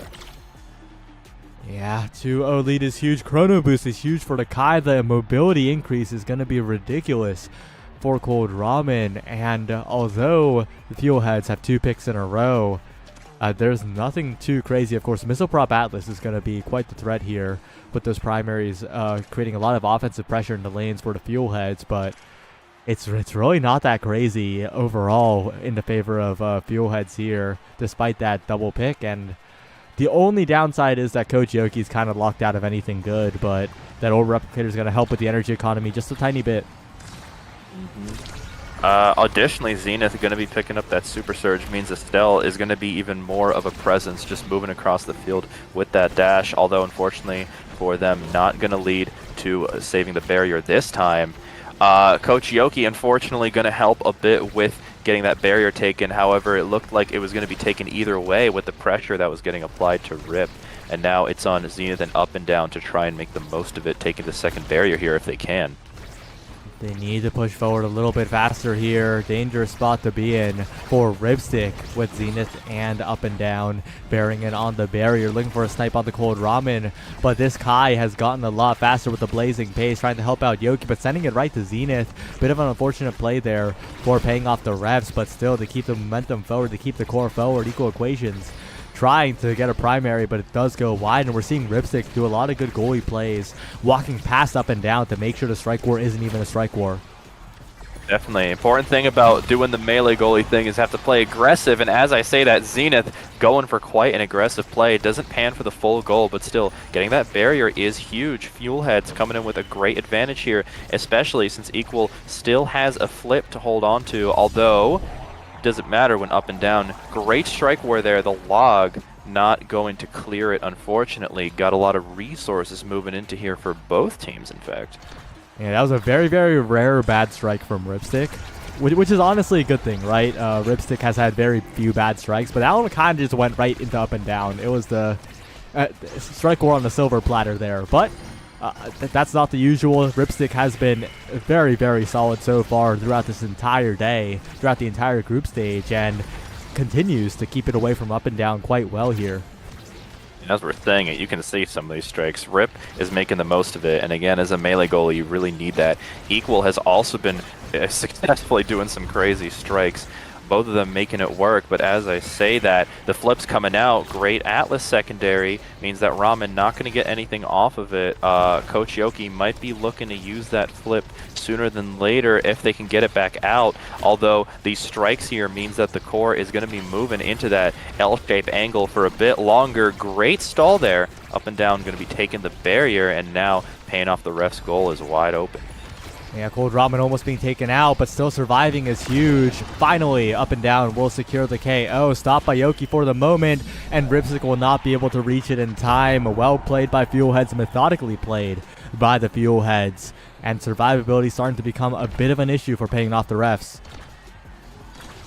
Well, Fuelheads getting a very clean advantage here, but I mean, we've already seen 2.5s, so I'm pretty sure that paying off the refs definitely not going to let this stand, although Estelle not going to be able to stand that death. Zenith going to be taken out by an incredible Giga from Ramen, foreseeing that Estelle secondary, moving the barrage through. Equal knows that it's going to go through and tries to spend the flip, but it doesn't matter. Great strike there, is going to go through. The goal is now open. Equal going to have to really push that defense, although Zenith doing great work here to bring the core back out, using those Estelle abilities to take a barrier.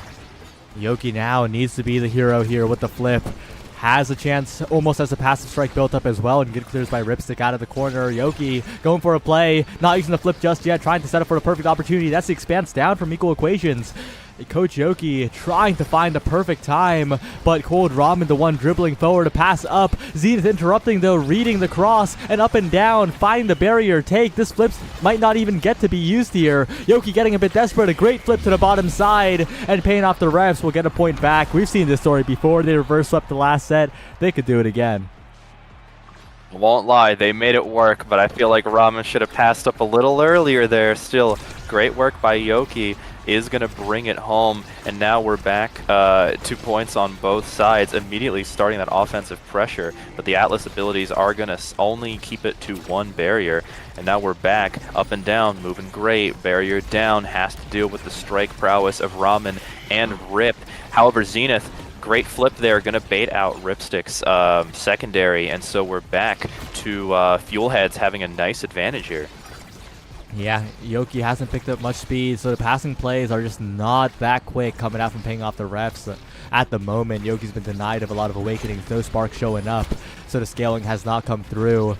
And Fuelheads, on the other hand, have plenty of mobility to speak of right now. Down to Up and Down it goes, looking for the hook. Equal Equations pushing forward, dangerous spot. The flip out, barely getting away, and Ripstick recovers from hit stun just in time.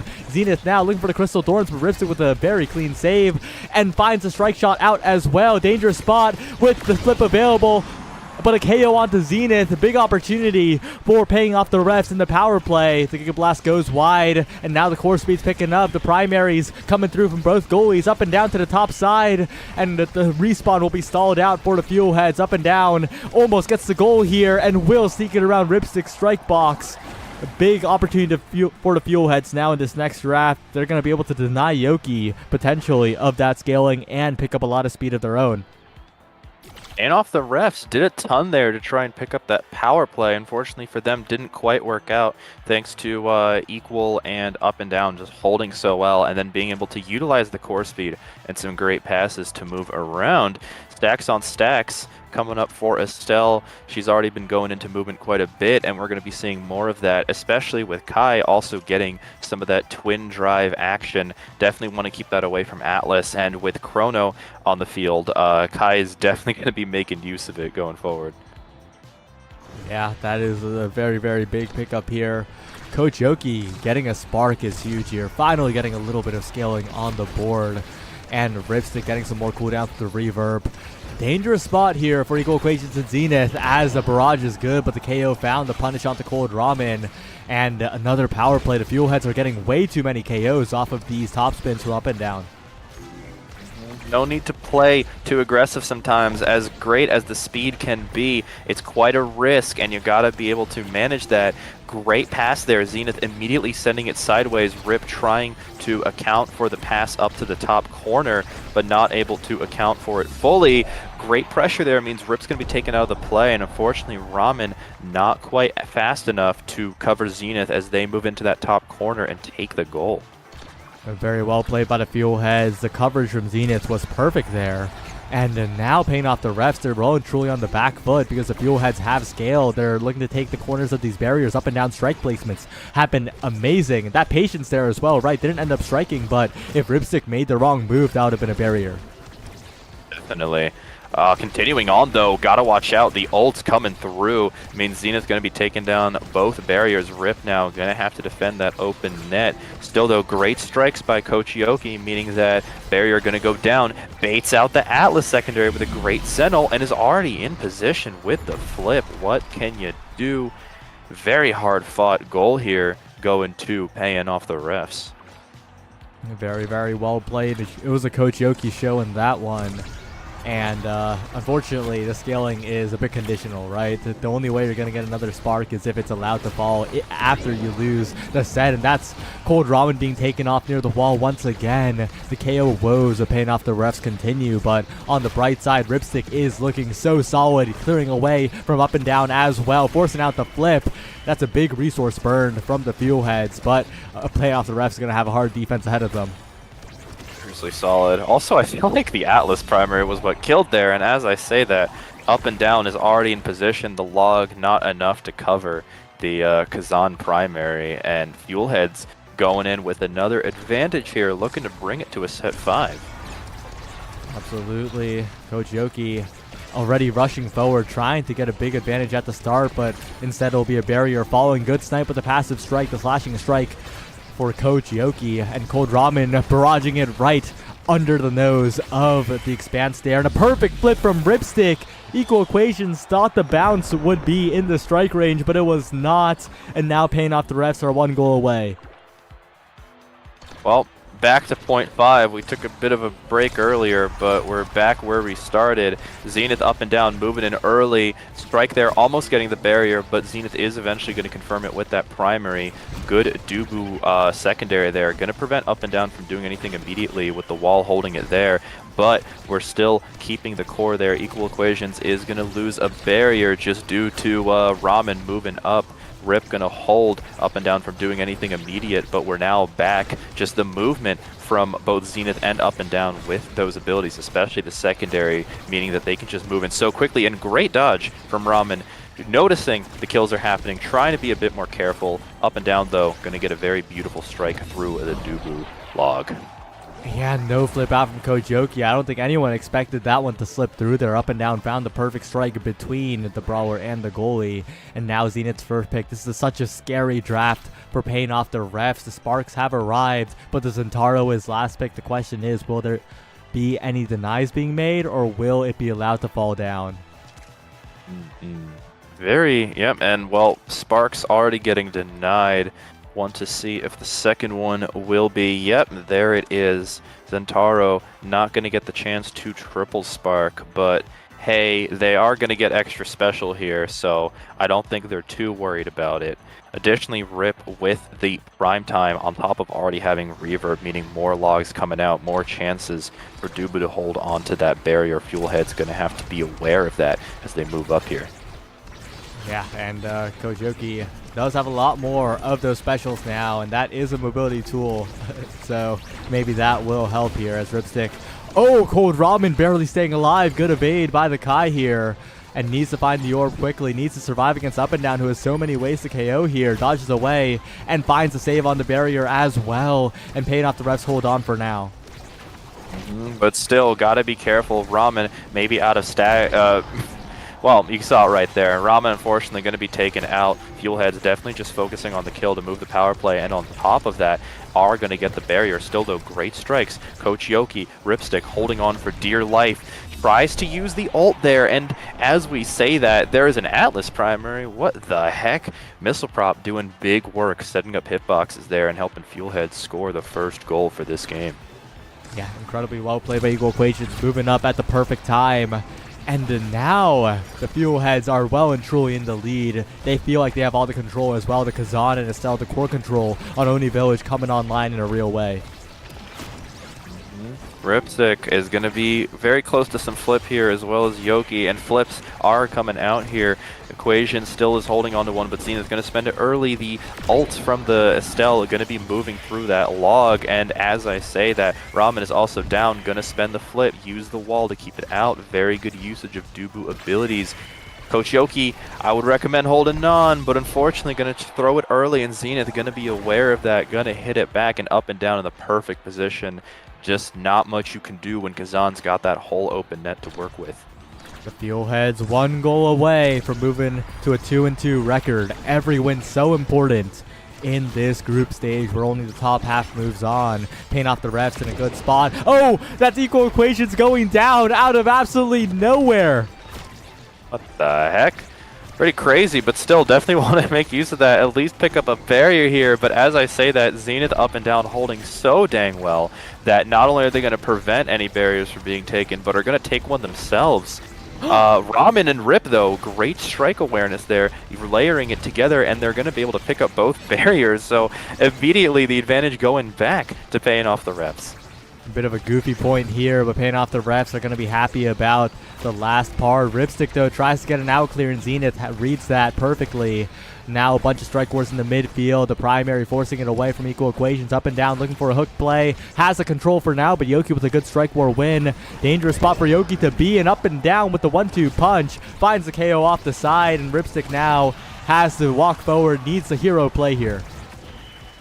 Great angle on the wall there, going to prevent that whole angle. Going to have to spend the flip here, but good on doing so. Zenith and up and down moving so fast, almost even picking up the goal there, but not quite enough. Yoki is back. A great strike there from Ramen, going to bring it away from up and down's thing there. But as I say that, Yoki is down yet again. We have to hold as much as we can, but that's going to be so hard to do when Zenith and up and down are playing so well together, trying to find any opportunity. A great Dubu hold there means that the opportunity is not there. Paying off the refs is still holding on. They are, but Equal Equations is flip. It's going to be so hard to score on the Atlas here if that flip is used. Yoki with the flick down, though. Perfectly played by Coach Yoki from the midfield. Gets it around absolutely everybody and keeps paying off the refs alive. Yo, Rip might be goated with it. What the heck have those saves been? Holding on so dear long, especially with the great support and strikes and ability usage from Ramen. Just did so much for them there. The game is not over here, folks. Ramen, though, is going to be taking a bit of damage, and the barriers are down. Fuelhead's coming in with a good advantage coming up. One barrier taken. Maybe a big opportunity for Coach Yoki here, but it's in the hands of up and down. A lot of mix-ups coming through. The strike war wins, and Ramen's out of position. Well played by the Fuelheads as they get a crucial win in the group stage. Very powerful for Fuelheads to, even if they are 2-2, to pick up a win against one of the teams going 3-0. So either way, though, a very incredible game on both sides. I mean, those points were just so hard to commentate. Things were swapping so quickly. Both teams holding on and bringing the punch, bringing the power when they could. Although Fuelhead's definitely having a bit of an advantage in some of those interactions. I mean, up and down with those Kazan kills is just invaluable on a map like Oni. Yeah, incredibly well played by the forward duo and Equal Equations with the missile prop getting in there, especially with that one goal. But we will be right back for round 5. It will be a new set of casters. Don't go anywhere, and see you soon.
Hello and welcome back, and we are here with Fuelheads v Homies going to AtLab, and I am here with Potat.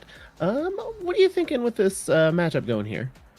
Good morning. So, what I'm seeing here, first of all, is that big fish pick and a spark of strength on the board. We do have the Asher, love that size. Same with Up and Down's Rasmus pick here. Absolutely loving that size. I think they're going to be playing far more into that size, and I think the other side, the Homies, are going to be playing a bit more of that damage, a bit more of that Zentaro and Estelle that they have picked up there. And so I'm pretty interested to see how this is going to turn out between the extra stagger and the size versus the I'd imagine Spark of Strength oriented build coming out from the Homies.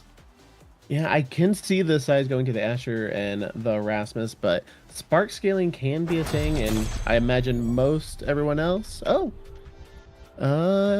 Zentaro does pick up the big fish, but yep, it is a Zenith, Jacob, and Kong on these sparks.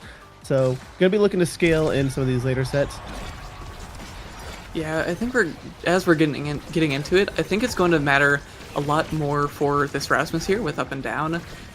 Rasmus just loves that size, and if you can get that size, especially against a Dubu goalie, even though Dubu is a very strong goalie, especially in this meta right now, you can see that it can be pretty difficult for Rasmus to get in, but with that size, it makes it a bit easier for you.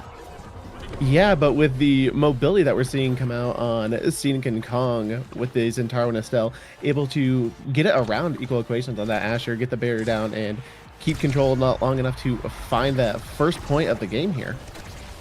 Yeah, and now in the second point, we're seeing a lot of damage actually coming out for a team that I wasn't really expecting too much in terms of damage from. Up and Down and Zenith doing a great job of just stacking that damage on and getting the kill of QI Jacob. I think this is going to be pretty big here, just with all the damage coming out with the kills.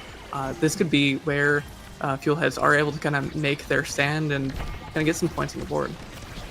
Yeah, and they are able to get the barrier with a nice flip out of Syntax, but Up and Down finding a nice KO on the Estelle, continuing the power play, and again, just with the death touch strike to that bottom corner, Up and Down able to sink into that bottom pocket.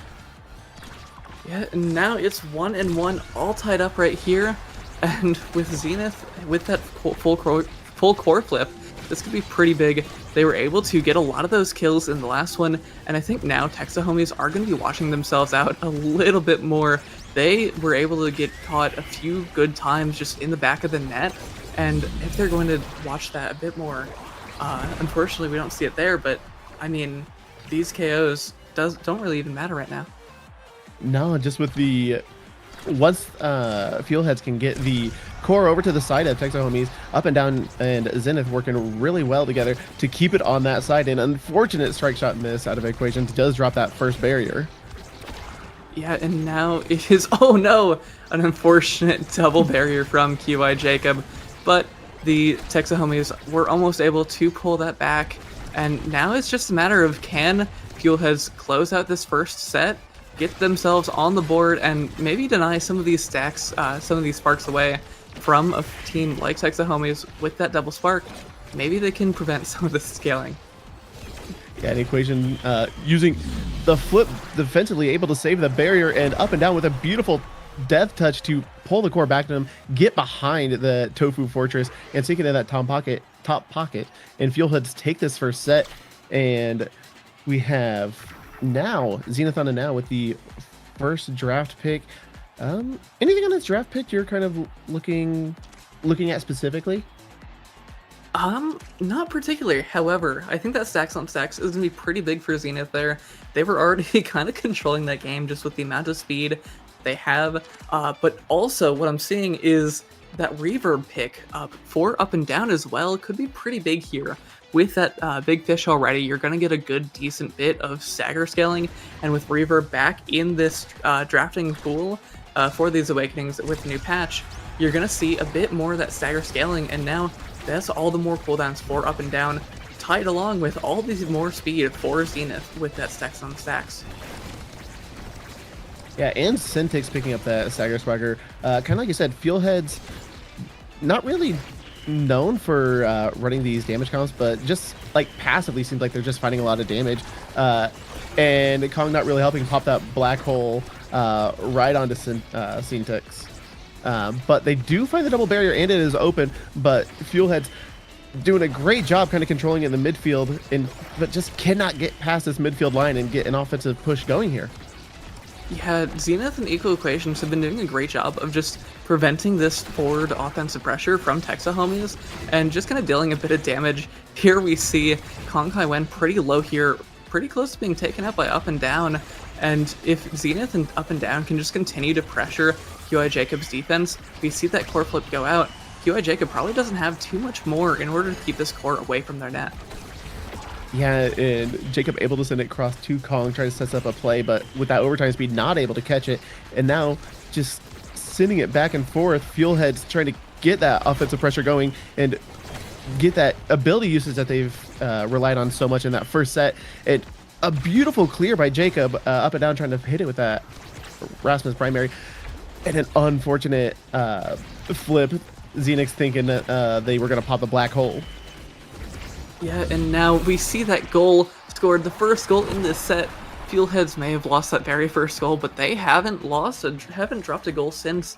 And we're just seeing, from what I can see, just Up and Down and Zenith are doing a great job of kind of passing it around the less movement-based characters. Like, you got the Estelle, who isn't too bad, and you got the Zentara, who isn't too bad, but overall, you're just really going to see those Rasmus and Now picks able to kind of outmaneuver their competition, and especially with that stacks on Zenith, now hitting full stacks, you're going to be able to see a lot more speed and a lot more of that core control to top off the deaths.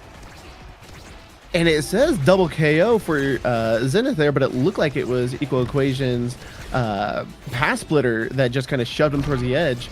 But now a power play, and unfortunately Up and Down not able to convert that final barrier and get a play going.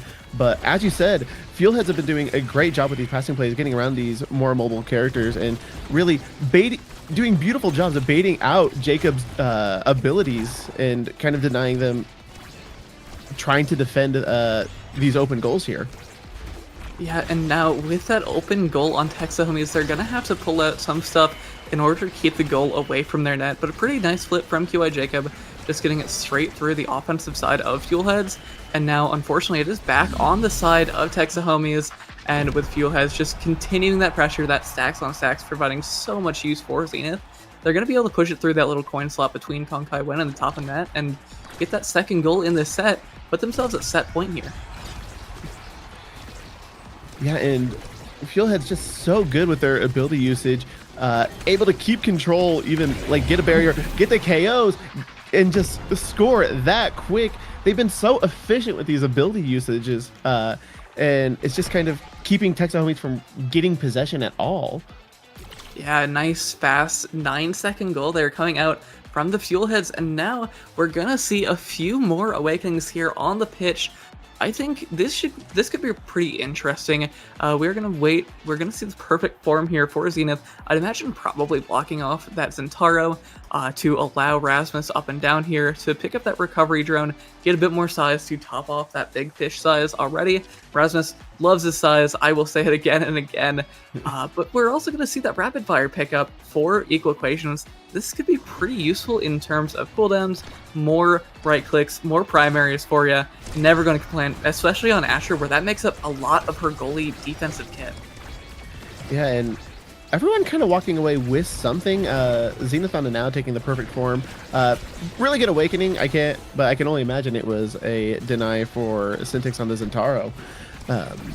But still picking up size, not bad. But you do have the double sparks, including Spark of Speed, on Jacob's Dubu, and Dubu being one of the slowest characters is gonna love that and might help them be a bit more defensive as Texa homies gets their first point here on this third set. Yeah, Konkai Wen was able to set up that primary, set up that right click, and just push it straight through Equal Equations with that stun. And now we're seeing Texa homies get their first goal back for a while here, and they're going to be looking to clean it up a little bit, get some more of these goals, some more pressure on Equal Equations, and if they can stay alive, then they're going to be able to hopefully get some more pressure here and close out some more of these goals. Yeah, and Fieldhead's doing great job, like keeping that possession. But Texahomies with all 3 members falling back defensively. But when you have the dash on the Estelle and Zentaro, they're able to transition into an offense pretty quickly. But Zenith finding a beautiful KO, and now it is a power play on the side of Fieldheads. And can they make something happen before this Estelle can come back up? Yeah, we see some incredible defensive plays coming out from the side of Texahomies, even with in a 2 versus 3. Syntix and QI Jacob did a great job of just keeping that core out of the net, and as a reward for that, Konkai Wen had all those cooldowns up after coming out of the little death triangle, and was able to just push that core right through equal equations, knock the goalie into the back of the net, and close out their second goal. Now they're looking at set point here, and they're looking pretty confident at that. Yeah, and still keeping that one barrier, and really, especially as a wall kind of goalie, maybe a little bit of catcher's curse, I was going to say, you really only need to protect the one. But we do see an open goal on the side of Texahomies. But so far this set, they've been back against the wall. They've been a striker down to the KOs. They've been in these open goal scenarios, but they find a way to hold it down and still really taking control of this set. But a beautiful mix-up by Up and Down sends it to the bottom pocket, and Fuelheads might be finding their rhythm to counter what Texahomies is trying to get started. Yeah, the Fuelheads are definitely down, but they are not out quite yet, and that means that we're going to see the first 2 barriers pop open for Texahomies, and now it's an open net for the side. They only need 2 more points in order to close out this game for themselves, and so I'd imagine they're looking for as many openings as possible. We see some great defense holding down that one barrier as Asher does best, and now with a one-on-one in the net, we do see QI Jacob win it for the time being. Yeah, but Kong with the defensive core flip sends it across the map. Syntix not able to get there in time, and equal occasions clearing it out. But again, Texahomies are down a striker, but can they hold on? And no, Up and Down is able to find that bottom pocket. And Yeah, Fuelheads bring us to 0.5. Yeah, very unfortunate angle from QI Jacob on that corner up there. It sent it straight back down, let Up and Down get a bit more confident of an angle and a nice open little coin slot at the bottom. However, that doesn't mean that Texahomies are going to give this up, as they open both the barriers before dropping any of their own, and with a great save, great primary from Up and Down, they are going to keep it away for the time being.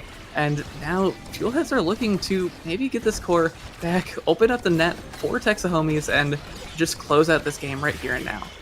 Yeah, and they got the barriers down. They got this goal open, and Asher, without any speed, if they can get an offensive play going, get that core over there with Syntix and Kong, then they should be able to easily get around this Asher, but not if Up and Down keeps fighting these KOs.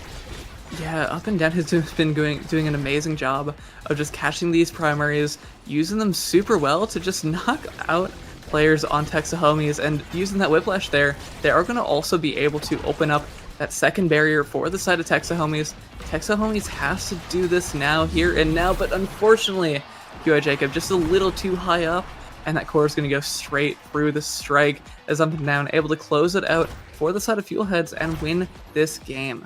Yeah, Texahomies really kicking in gear on that last set, but unfortunately, little too late, and Fuelheads, especially Up and Down, doing a phenomenal job finding a lot of those KOs and finding a lot of those scoring opportunities, and really just efficient with their ability usage this entire game. Yeah, and I think we were talking a bit earlier about those sparks kind of maybe providing a little bit more damage, more pressure.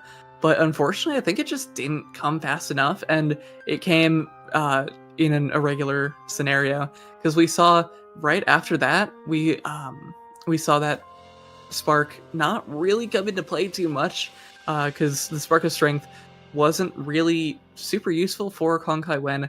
It's not the greatest awakening, but I mean, hey, both teams did a really good job. Any more thoughts about this set? I don't think so. I think you kind of said it all. Yeah, that spark investment is live by the spark, die by the spark, and sometimes you just don't quite get them quick enough. But yeah, Up and Down, equal equations in us, doing a really good job working together that match. Yeah, so I mean, that's about all we have. we got a couple more matches here for the night, so make sure you stay tuned. We'll see you when we get back.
Hello and welcome back to, I believe, the penultimate game for the night, with Momono Enjoyers versus Moon Warlords.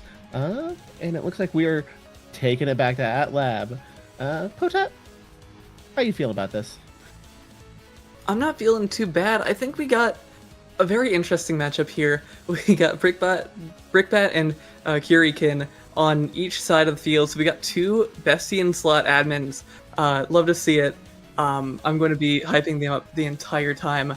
But now we see Moon Warlords are 5-0 for this finale, and Momono Enjoyers are 3-2. So I think Momono are going to be a bit on their back foot, but it'll be an interesting match. I'm excited to see kind of what the game's going to turn out like. What do you think about this character draft, though? Yeah, and I do agree. Momono Enjoyers kind of do have an uphill battle, but it looks like they are busting out Zentaro and Estelle, which we just saw last game. A lot of mobility, but might be struggling if it looks like Moon Warlords is picking up this Asher goalie pick. Really kind of hard to stuff it through, especially when Asher can just really defend these smaller locks on AtLab with just the barrier beam. Really just makes it really hard for Zentaro to get through. So it's going to be interesting to see if they can find these passing plays to get around. Yeah, I think it's a bit of what we saw in that last game. The Zentaro just couldn't quite push it through the Asher. There's just not too many cooldowns, and there's not very many stuns, which you really kind of need to stun Asher to do super well against her. However, that doesn't matter too much here as we are getting into our match. We got a Super Surge and Reverberation as well here. I think that Super Surge just off the bat on Zentaro is going to be very useful. You got that extra dash range, Zentaro's favorite, and with that extra damage, you can maybe see a bit more of a damage, bit more KO damage-based comp coming out from the side of Momono Enjoyers here. So I think it'll be a pretty interesting little comp here. But yeah, now we're getting into it. Yeah, and it will be interesting to see if Izuna does kind of lean into that damage, especially with that Super Surge start. But when you have that Stagger Awakening pick right off the bat, it's going to make it a little bit harder for them to chip down. But you have the Black Hole, you have Estelle who can dish out quite a bit of damage once they start scaling up. And already finding a KO, but this time out of Blink with that Atlas primary, but then Asher with a dash primary of her own, and now we're just in a 2v2 with one barrier up on each side. Yeah, not even 10 seconds into the match, and we already see 2 KOs taken out, one for each side, but those KOs will eventually lead to that double barrier dropping here from Momono Enjoyers, and yet another kill. I think we're going to see a lot of these just off the rip, just out of nowhere KOs, and this should be very interesting, just seeing what teams can find each other. And I think we're going to see a bit more adaptation, players standing a bit further away from those ledges, maybe a bit further away from instant KO range. Yeah, and I do want to mention, I was just kind of assuming Asher goalie, just because I think Asher goalie is really strong on maps like this, but it's actually a Rasmus goalie, so this Zentaro Estelle might not have a hard time getting through this Rasmus, but they are just having a difficult time both teams staying alive, staying unstaggered, and just kind of like finding any kind of rhythm to set anything up here. Yeah, I will say though that as a Rasmus goalie myself, Rasmus is really good at just kind of striking it through you. So in theory, if Victory Bacon, I've seen him pilot it in nasty matches, and Victory Bacon was able to just keep the core away, and we're seeing here that barrier has not dropped quite yet, that second barrier. So if Victory Bacon is just able to strike it away from Izu and Kurikin and just keep the core up on the other side of the map, it's going to be a very simple game here. But right now we are seeing both barriers down for each side and open nets for both sides. Yeah, and Kurikin with that flip, but can they get the core in a position where they flip at midfield? But Victory Bacon with a beautiful recovery with that Rasmus primary, and Brickbat and Limvy with a beautiful turret, and Brickbat shoving it through that turret, and Atlas not able to respond to it, gets the first point on the board. And I forgot this was still the first set, or still the first point. Yeah, and we saw some great saves, I'd like to say, from Victory Bacon there in that first set. use that primary to just strike it through. Zanzaro catch that core flip from Kyrikin. And now we are already seeing the first barrier going down for both sides, and the first kill for both sides as well, as Moon Warlords gets their midfielder taken off the map. Yeah, and Kyrikin able to find a very nice right on the edge, getting that last barrier down. And a beautiful Estelle primary Suns victory bacon, letting the core slide right past and giving Izuna a point and tying it up in this first set here. Yeah, and now it's all tied up in the first set, as you said, and we're just looking to see what team can kind of push it through the other side as well. And I think those KOs are going to be pretty big here. We see Kyrikin getting taken off the map, and now it's up to Blank and Izu to maybe keep this core away, but with Izu pretty much staggered on the other side of the field, yeah, and all the forwards up, even the goalie up for the side of Moon Warlords. Neither flip needed to be used, and that core is just going to go straight in. And now Moon Warlords is up 2-1 with all of the energy on their side. 2 core flips up and 1 with only like 20-something energy left needing to get that flip. So it's pretty weird for the energy economy here, and I think Moon Warlords, if they play their cards right, can take this goal. Yeah, and both teams really like finding some good KOs, but it feels like Moon Warlords is just able to take more advantage with these striker advantages. But Victory Bacon just getting done with their own goal box and just decides to end this set themselves here, it seems like. Yeah, that Rasmus goalie, one thing that I will say with all of us Rasmus goalies, we love running forward. We don't like sitting in that boring net, and that's exactly what Victory Bacon did. I would like to point out that we saw Moon Warlords using every single core flip, and I don't think any of them hit the core. But, I mean, hey, that doesn't matter too much if Blank here is going to be picking up that twin drive, going to have a lot more secondary, one of Atlas's best defensive awakenings. And we're also going to see for Victory Bacon that glass cannon, if they're able to just stay away from getting hit or getting caught by Zentaro or Estelle from Kyrikin or Easy respectively, we're going to see a lot more speed, a lot more damage coming out for Victory Bacon. And with the amount of damage and kills off the bat that we've been seeing in this game so far, this could be pretty big awakening-wise. Yeah, but Limvy already kind of low staggered, falling back to get that health orb, but Victory Bacon just pushing forward to kind of act as their own midfield as Limvy heals up, but not for long as Kyrikin and Izuna like stack some damage and get Limvy back down. And can they find a KO, or can they find a barrier or make something happen? And it does not seem like it. They're how to play too defensively, but Victory Bacon finding the KO, and now it's a power play on the side of Moon Warlords here. Yeah, and something I'd like to note is that Limby and Victory Bacon have been working very well together. They've just been like swapping places whenever they needed. Limby has been playing back a lot as well, letting Victory Bacon kind of run up, have his time in the limelight. And now we are seeing, though, that Kyrikin is going to be able to catch a bit of a miscommunication from Moon Warlords, and they're going to be able to find an open net. But unfortunately, a mistaken whiplash from Victory Bacon going to keep that core going into the net. Yeah, kind of a last-ish effort to try to bounce it back. Is not able to save that, but still did not waste flip, which is always a good sign. It's only 1 point. Points can be resources, but Brickbat getting blasted off the mat. Kyrikin winning that brawl, but taking some damage in return, and not able to find the KO. Oh, but does find the barrier flip out, and Izuna sends it to the top corner. Victory Bacon not able to react. We got the little Juliet Heart emote coming out after that core flip. Izu knew that that was going to be pretty in. And with Victory Bacon without any abilities or without that core flip, that was a pretty hard reaction. So that core is just going to go in, and now we do see Mamano Enjoyers up 2-0 in this set. They lost that first one, but now they're looking to take it back for themselves and just get something going on here in this game for themselves.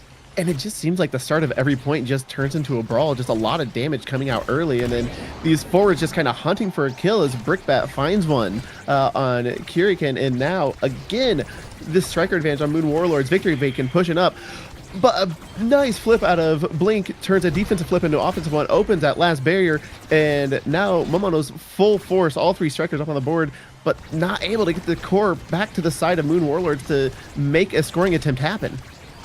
Yeah, but we're seeing some great defense coming out here from Momono Enjoyers.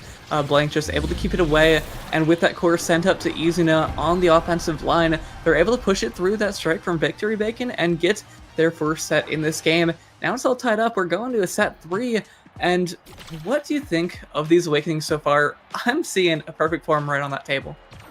Yeah, we're seeing perfect form. We're seeing the newly rotated in Stinger coming in, and Centauro up front gets gifted that perfect form. And with how much damage we've already been seeing at the start here, I can only imagine that Izuna is going to be able to find more of that damage and maybe find some more of these confirms and be able to get the striker advantage and get some more core control and some more offensive plays going than we saw, that we've kind of been seeing, it seems like.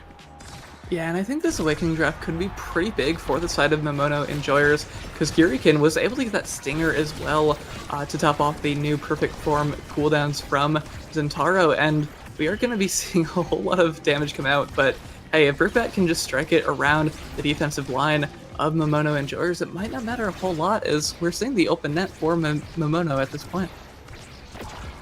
Yeah, and Izuna trying to find an angle for that first barrier, but all 3 members of Moon Warlords come back and kind of cutting off the passes, cutting off really any kind of play. But Izuna with a flip, can they find the setup to get this barrier? They use it for a KO, striker advantage, but Blink just does not have the speed on this Atlas that we've seen out of Victory Bacon, and kind of making it riskier for them if they try to commit as much.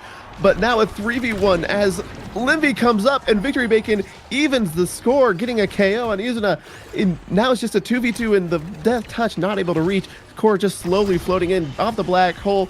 And now it is Limby trying to find a scoring attempt, but does not find it. And now both teams are full force, but Kyrikin is not looking healthy. Explosions are ricocheting off the field, and we're gonna see that core ricochet right into that net off of the strike from Limpy, and we've seen so many kills. Victor Bacon has some great primary callouts there. Limpy had a couple of great kills as well there. And I mean, I'm just seeing a whole lot of back and forth, especially with those kills. I think there was almost always a striker off the map at any point, at any given point in that point. And now we're seeing no kills quite yet, but we are seeing a heavy offensive for the side of Momono Enjoyers, just trying to knock down both of these barriers for the side of Moon Warlords. And Izuna trying to hunt that kill on Limby as Blink and Kyrikin try to hold this barrier down. And Limby staying alive, does have flip, and now the barrier goes down. Brickbat kind of standing on top of Blink, waiting for the core to come to him. And Limby with a flip straight shot. Brickbat tanks the Astral Expansion, not able to fully form, and Limby able to find the second point here. Yeah, we saw Izuna and Kyrikin using a lot of their cooldowns to try and take Limby off the map when Limby only needs 2. And we saw all of those cooldowns wasted, lost to the wind, and Moon Warlords were able to capitalize off of that, get their second point in this set, and now put the goal open for the side of Momono Enjoyers for Moon Warlords to take this set for themselves. Yeah, and honestly, a beautiful start there. Victory Bacon having flip on correspond, decides to switch to a forward roll, and having Limby fall back, who didn't have any evade, kind of keep them safe until they were able to get the barriers and get that point. And Moon Warlord's doing a beautiful job on rotating out and just playing as a really one cohesive unit. Yeah, we've seen Moon Warlords just kind of pick in whatever position they feel like doing. At some point, all 3 of these characters can pretty much play all 3 of the roles, with the exception of maybe Aimi forward and Asher midfield. But I mean, hey, on this board, we are seeing an extra special pickup for Aimi here, Limby, and that's going to be a lot more cooldowns, far more abilities for them to use.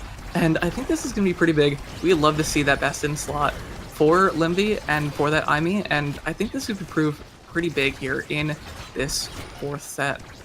Yeah, and Brickbat does get the size, and Asher does love size, kind of a bigger threat, but does take a lot of damage. But Moon Warlord's not able to keep the cooldowns on them, and Brickbat able to heal back up and able to find that first barrier down, and Blink using the Astral Expansion to save the second one. And an unfortunate whiplash out of Victory Bacon is not able to control the core and loses both barriers. Yeah, but now we see Uzuna pretty low here, and Brickbat and Victory Bacon are just trying to work to kind of shoot down this health bar from Uzuna, and a great ultimate with the strike follow-up in order to redirect that core straight into the net of Victory Bacon to close out that first point. It's been a very big back and forth throughout this game, and we've just seen both teams kind of looking very strong, and then all of a sudden the other team decides that they want to take the set, take the points, and it's been a very big back and forth. But now we're gonna see maybe Brickbat, maybe Moon Warlords trying to even up this set. Yeah, and Victory Bacon again moving so far forward, trying to help confirm this barrier, but in the end does kind of lose the first barrier. Izuna getting back up there with the flip, takes the second barrier, and a lot of damage out. Limvi staggered. Kurikan does get KO'd, but the Celestial Intervention from Blink does get the revive, and Kurikan able to save that flip. Can they make this happen and get a second point up on the board? Yeah, Victory Bacon did end up using that core flip in order to get the fake kill onto the midfielder, but in the end, it did end up coming in useful, because now all of it was a double kill for Moon Warlords. They're able to open up that second barrier, and now with the core flip, unfortunately wasted, Limby and Brickbat are just going to try and close out this point, give themselves a bit more room to work with in terms of closing out this game with their set on the line. Yeah, Brickbat trying to 1-2 combo Kurikan off the map, does not quite find it, but that extra special coming into play from Lindsay with the Firewall Sentry sending it forward does not find the goal. But now Moon Warlords find themselves on the defensive, and Kurikan with a beautiful blink play, able to get the second point on the board here. Oh my gosh, we saw Victory Bacon have some great saves there, but unfortunately for them, the core just went straight through, and we saw that death touch come out its first few frames as that goal was scored and the slow-mo kicked in. But I mean, it was a very good save attempt, and now with Kurikan off the board, we're gonna see Blank and Izu just trying to keep this core away from their net, and with all three members of Moon Warlords up, we're gonna see that inevitable goal being scored, and now Moon Warlords are just trying to close out the set. They only need to take 2 more to close out the game and finish off this match. But hey, if Momono Enjoyers is able to just get 1 more, they're going to be able to tie up the game, bring it to set 5, and close this gap. Yeah, and these very early on forward progressions, offensive plays, as long as they can stay alive, Momono Enjoyers is doing a good job getting these barriers. It's just as the game goes on and they start getting like spread out, trying to reposition, just allowing Moon Warlords to like use their abilities very efficiently to do damage, to make stuff happen, they kind of lose their rhythm and lose any sense of control, it feels like. Yeah, but we have seen Blank with some incredible ultimates, just keeping their teammates alive, even with the numerous amount of explosions rocketing off of the field. And now we are going to see Izu pretty low. MD is back up on the stage, but now Moon Warlords does have both of their barriers open, and this could be pretty big here. Yeah, but Victory Bacon does have the flip, and like you said, they've been playing very well defensively and just kind of denying Momono's be able to set anything up. And with that flip, use it defensively, and Izuna not able to confirm there. Yeah, but using that flip does mean that Victory Bacon has 1 less flip to be able to use maybe at a later point. However, it will matter, because Izuna is able to use that primary, knock it off of the top wall, and ricochet that core straight into the net of Victory Bacon's side. And now, even in the 2v3, we are going to see Momono Enjoyers taking the set, bring it to a set 5, and this is some pretty interesting awakens. What are you seeing here? I'm seeing, obviously, it looks like this entire going 1-2 punch, trying to chip out more damage, but there's a lot of damage getting pumped out on both sides. I can only imagine someone is going to pick up that Stagger Swagger, maybe Kurikan on the Estelle, to get that speed boost and healing a little bit quicker, and they do find that. But that does give Rasmus that spark of resilience, which gives them stagger, which gives them reverb, and gives them more cooldown. And they've been really efficient with their ability usage, finding KOs, knowing when to use them defensively. So that just is going to make it that much harder to get through Victory Bacon. But Izuna says bet and gets that first barrier with a beautiful dash very quick. Yeah, and now it is up to Moon Warlords to just use the awakenings that they have picked up in order to keep this game back for themselves. We saw Momono Enjoyers getting that kind of priority, getting some of their better awakenings off of that draft, and now it's really up to Moon Warlords to see if they can use those more mid-level awakenings that they were able to pick up for themselves to be able to get some scaling going, get some damage going, and maybe keep themselves in this game, close out the game for themselves. Yeah, and with the striker, I was going to say striker advantage, but Brickbat kind of evening the playing field as Limby comes up, and with that extra special, Firewall Sentry finds a KO and keeps the core in there, and the Firewall Sentry pushes it through Blink's Astral Expanse and puts the first point on the board in this set 5 here. All of the damage just got shoveled into Izuna, trying to protect their goalie in blank, but unfortunately they were taken off the map as well. And in that 1v3, there's not a whole lot you can do, especially when your cooldowns are running out and you have that Firewall Sentry going straight at your face from Limby. And now we're seeing all of the cooldowns being used in order to take this second barrier for Momono Enjoyers. And we do see the kill going to be able to give Moon Warlords a power play once again, maybe get themselves another point in this game. Yeah, but Izuna does come up, and Momono's trying to get the core across, but a point blank flip at Brickbat secures that, and now no barriers up, both goals open, and a beautiful redirect by Izuna and helped out by Kurikan, getting it right past at Rasmus's death touch and able to send in that bottom corner and even it up in this final set. Yeah, Victory Bacon threw out that death touch in order to protect that net, but unfortunately Kurikan was able to get it just straight through, and now Kurikan and Izu were able to open up both the barriers, and Victory Bacon has to use their flip in order to keep that core away from their net. Yeah, and Izuna really trying to get in there, which as a brawler you naturally just kind of want to do to get that to kind of find that scoring attempt once the barriers are open. But when you have Brickbat and Limvy helping Victory Bacon in their own goal box, that's just a lot of impact abilities, a lot of damage getting pumped out, and Izuna just not able to keep healthy enough.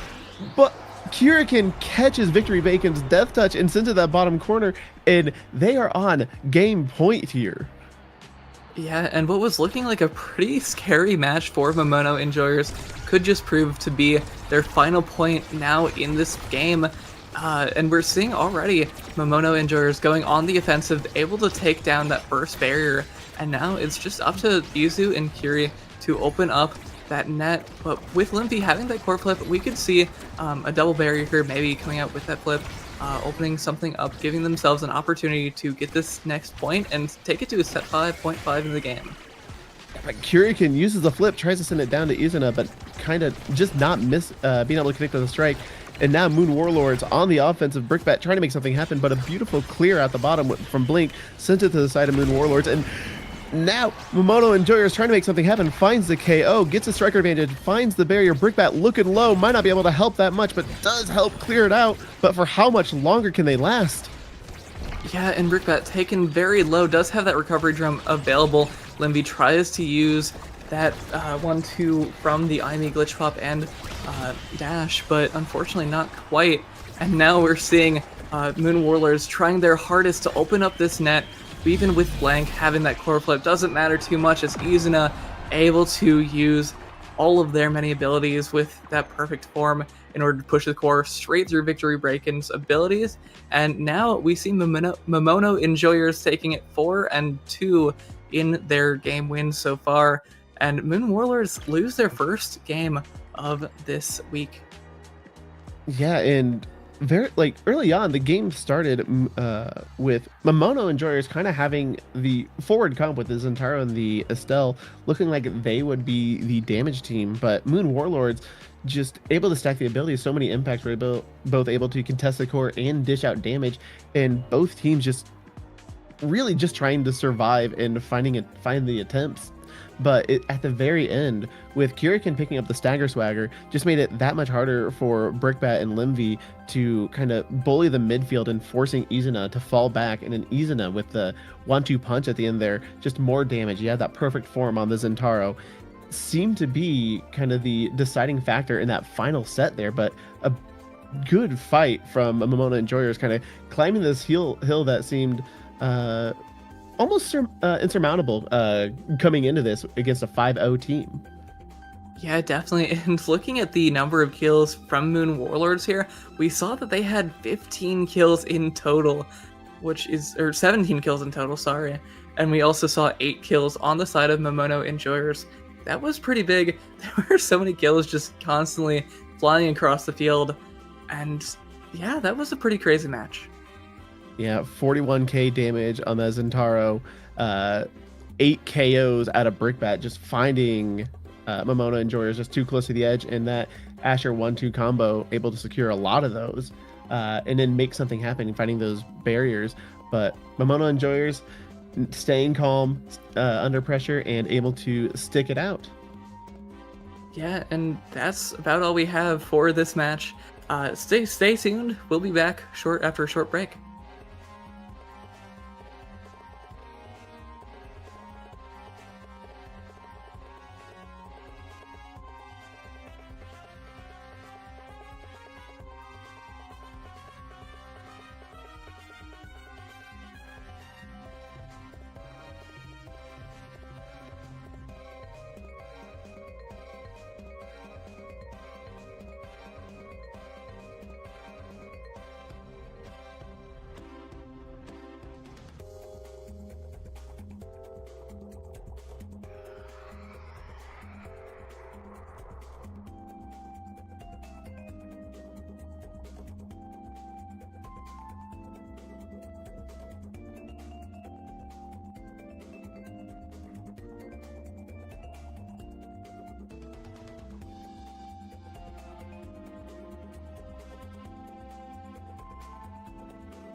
All right, welcome back, gamers. We are here with the final match of the night between Moon Warlords and Pang Off the Reps. This should be a very interesting match. We got Victory Bacon, Mr. Flambeau, and Nikki Manalin coming out from Moon Warlords. Two different players than what we saw in the last game with Brickbat and Limby getting swapped out for Mr. Flambeau and Nikki. And we're also going to see Pang Off the Reps with Ripstick, Cold Ramen 14, and Coach Yoki on the field. How are you thinking about this game, Brando? Well, I'm kind of a little disappointed we don't get the three-peat of 3 at-lab matches in a row, but we are going to one of my favorite matches, Tycho, which just recently got rotated out, so being able to watch it in these tournaments, it fills the void in my heart that's going to be left for a while. But I love Tycho. A lot of good passing plays, a lot of good scoring opportunities, a lot of interesting ways to move the core with all these different drums, and with a rapid and CTL start. We're going to see hopefully a lot of primaries, and it looks like Cold Ramen going on the now, and Coach Yoki on the Zentaro, and Ripstick picking up that Dubu goalie. How are you thinking about these character pickups? So I think that Primetime is going to be a really useful awakening for really basically any of the players in this game. I wouldn't be surprised if we saw a couple of those Cast Last pickups, but I think Rapid Fire is going to make a pretty big difference here. We're going to see a lot more cooldowns coming out from a character like Now, from a character like Gazan, who absolutely loves that Rapid Fire. Now, I don't want to be making superstitions, just guessing which awakenings are going to be picked up, but that's kind of what I'm expecting here. I will say, though, I think the Asher goalie is going to be pretty good against that Zentaro. Going to be able to just throw out a primary 2 and maybe a rapid fire primary and just keep that core away, assuming I'm not lying. And yeah, we have that Asher goalie with that pauldrons and rapid fire across the board. So this should be very interesting as we're getting started here in this game. Yeah, and I'm kind of interested to see, like you said, Zentaro going to struggle going to that Asher goalie, but Nikki on that Kazan might have a pretty good time just moving the core around this Dubu goalie on Ripstick once they get that level 2 and get full access to Kazan's kit. But right now, just kind of struggling to find control, but a nice crooked leverage strike takes that first barrier. Yeah, and I think this kind of drafting is going to be a bit more of a race to see who can get that first primetime pickup, because everybody on the board has a whole lot more primaries for their name. And now we will see, though, both barriers down for each of the sides, and it's kind of up to see who can use those ults, their newly gotten ults, in order to kind of get this first goal in the net and close out the first goal of the game. Yeah, and with this comp here with Aimee in the midfield, Nikki on the Zentaro and the Kazan forward, I feel like they should have an easier time scoring with Flambeau with that flip, and sure enough, dash in, rebounds it, flips, and finds the top pocket to get it through Ripstick. Yeah, and I'm pretty sure Nikki Milan and Mr. Flambeau are on the same CCL team. They played with each other a lot, from what I have seen, and so that means that they're going to know how each other play, and they know how to work well with each other in order to keep the core in the other team's net rather than their own. And we are going to see, though, the first barrier going down for the side of Moon Warlords, and that second one opened as well. This could get pretty dangerous here, with Ripstick having flip up and some cooldowns ready, and the open net for the side of Moon Warlords. Yeah, but like we were kind of already saying, that Zentaro on Yoki just kind of struggling getting through this Asher, and Cold Ramen kind of taking some damage, falling back a little bit, not able to help them. And now Moon Warlords able to set up offensive play, get that final barrier down, and almost Cold Ramen with the flip to score, but a beautiful stop with Victory Bacon on that Asher. Yeah, and now we're seeing Ripstick has been able to keep this core flip up on their side for a decent while, and I'd imagine they're probably going to try and use it not too long from now in order to just keep this core in the other team's net, keep the core away from their own. But great catch from Cold Ramen with that strike. Going to be able to win the strike war with Mr. Flambeau and tie up this game. Yeah, and you say Ripstick able to hold on to that flip, and I can only imagine part of it is because Nikki and Flambeau are both coming back to like triple goalie help Victory Bacon get it out. So even once they do find that clear, it's harder for them to transition forward and get control of it, allowing Ripstick to play a little bit closer to that midfield, kind of a little bit more a little bit closer and have a little bit more presence offensively than you would normally see with Dubu being one of the slowest goalies. Yeah, and a character like Asher is able to hold the core down, but isn't really going to be able to get the core out and past the midfielders and forwards of the other team. And so it's going to be up to kind of their teammates with Mr. Flambeau and Nikki to kind of help coax this core forward into the other team's side. And with the core being mostly on the side of Moon Warlords and kind of the pressure being sent over to Moon Warlords, we're seeing a lot more of that defensive playing and a lot more cooldowns being wasted for the side of Moon Warlords, just trying to keep this core away from their net. Yeah, but we see Ripstick kind of gain that confidence coming up to drop that Tofu Fortress, but does leave the barrier open for a nice rebound on the side of Moon Warlords, and now it is a open goal on both sides, and Nikki and Coach Yoko just fighting up top, trying to get the core to go in the direction they want, and just not able to get it there with any amount of control. Yeah, Ripstick finally using that core flip after what felt like an eternity, and they were able to keep it out. And now, using that strike shot and just all these forward pressure, they're trying to just keep the core on the other side of Moon Warlords. And a couple bounces later, Coach Yoki gonna have pressure, but unfortunately for Yoki and paying off the refs, it just gets to Mr. Flambeau, and that core is gonna bounce off that middle drum with a great angle and go straight into the top corner of that net. And that is just the story of Taiko, just kind of these, I think they're like fun, interesting angles you can get off, especially the center drum. But Ripstick with a very early Tofu Fortress to try to save this first barrier, but still not able to get the core out as they finally do get it to the side of Moon Warlords. And Yoki and Cold Ramen trying to find that first barrier, but unfortunately Cold Ramen pays for it, getting KO'd. And a power play, but Yoki doing a nice job holding it down in a 2v1 in this midfield. But eventually they do clear it down, and Victory Bacon pushing forward. Yeah, we've seen Yoki doing a great job of just pressuring the forwards of Moon Warlords into kind of making decisions and trying to just force that core through. When Yoki's just playing more kind of slower, letting the forwards and defensive side of Moon Warlords come to them with very few cooldowns on their side. So now Yoki has that flip up, has a lot of cooldowns, and is able to open up that barrier, and now is trying to just push that core through into the net. But Nikki taking revenge, finding the KO on Coach Yoki, and now Moon Warlords trying to find an opening, but cannot get there quick enough to get control, and for the Kazan, for Nikki to be able to play around with these Kazan abilities and get through Ripstick. But Flambeau with the flip to the corner pocket does take out that final barrier, and we are once again in this open goal situation on both sides. Yeah, and with that Firewall Sentry coming out, a great save away from Ripstick, and now we're seeing a lot of those creations going away for the side of paying off the net refs. Now it's up to Moon Warlords to just push that through, as we see right there, getting it through that rollout, that somersault from Ripstick, and able to close out this first set for the side of Moon Warlords. They lost their last game, but they are looking to take this next game for themselves and just close this out. We are going to see some interesting awakenings here. What do you think?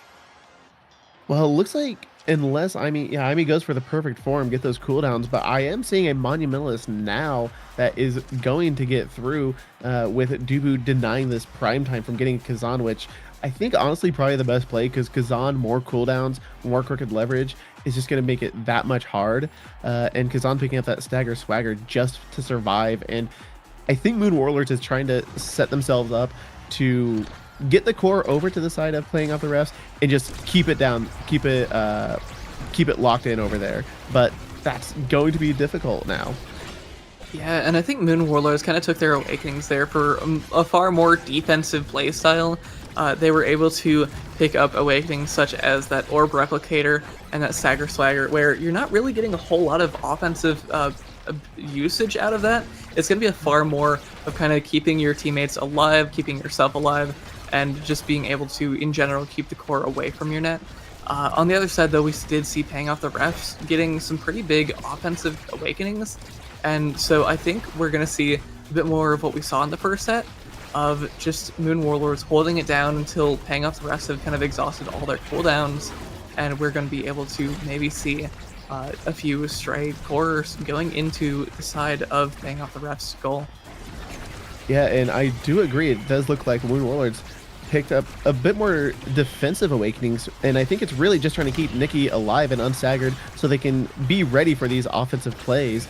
And they are able to get that final barrier, but Nikki getting that stagger, getting low health, and Coach Yoki trying to find it, but not able to, with Nikki getting full back, and now Moon Warlords just cannot get control with Ripstick and Coach Yoki and Cold Ramen just able to find these clears.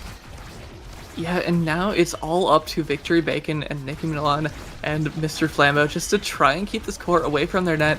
Mr. Flambeau and Nikki finally gets into the core. Dubu Wall Tofu Fortress is the buggiest thing that we've ever seen. And the core goes straight through, unfortunately for Ripstick's barrier and net. And now we're going to see Moon Warlords just kind of taking that game slowly, just letting Paying Off the Refs come to them and letting themselves make blunders, make mistakes. And, I mean, we saw Moon Warlords taking their first set because of that, and now they've taken their first goal in this set because of that. And I think we're going to be seeing just a far more defensive playstyle, just letting Paying Off the Refs come to them and taking advantage of any mistakes that might be made just like that. Yeah, but Flambeau, beautiful flip against a 2v1, does find that final barrier and get the open with Nikki finding KO on Yoki and gets that power play. But one barrier does go down on the side of Moon Warlords, and now Flambeau just trying to clear it out, trying to get to Nikki before Yoki can spawn back up. But Cold Ramen doing a phenomenal job just holding out, just stalling, and now they are trying to make this offensive play, but getting through this Asher and Flambeau working together just seems to be a little too much for Paying Off the Refs. Yeah, but we have seen some great 2v3 just plays, performances coming out from the side of Paying Off the Refs.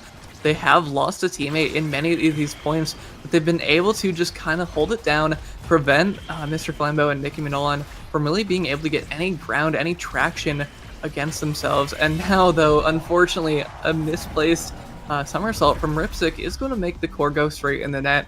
Kind of what we've been seeing all game. Moon Warlords just waits for that one tiny little mistake from Paying Off the Refs, and they're going to be taking full advantage of it, using that flip, using their energy in order to get that second goal and take themselves up to set point.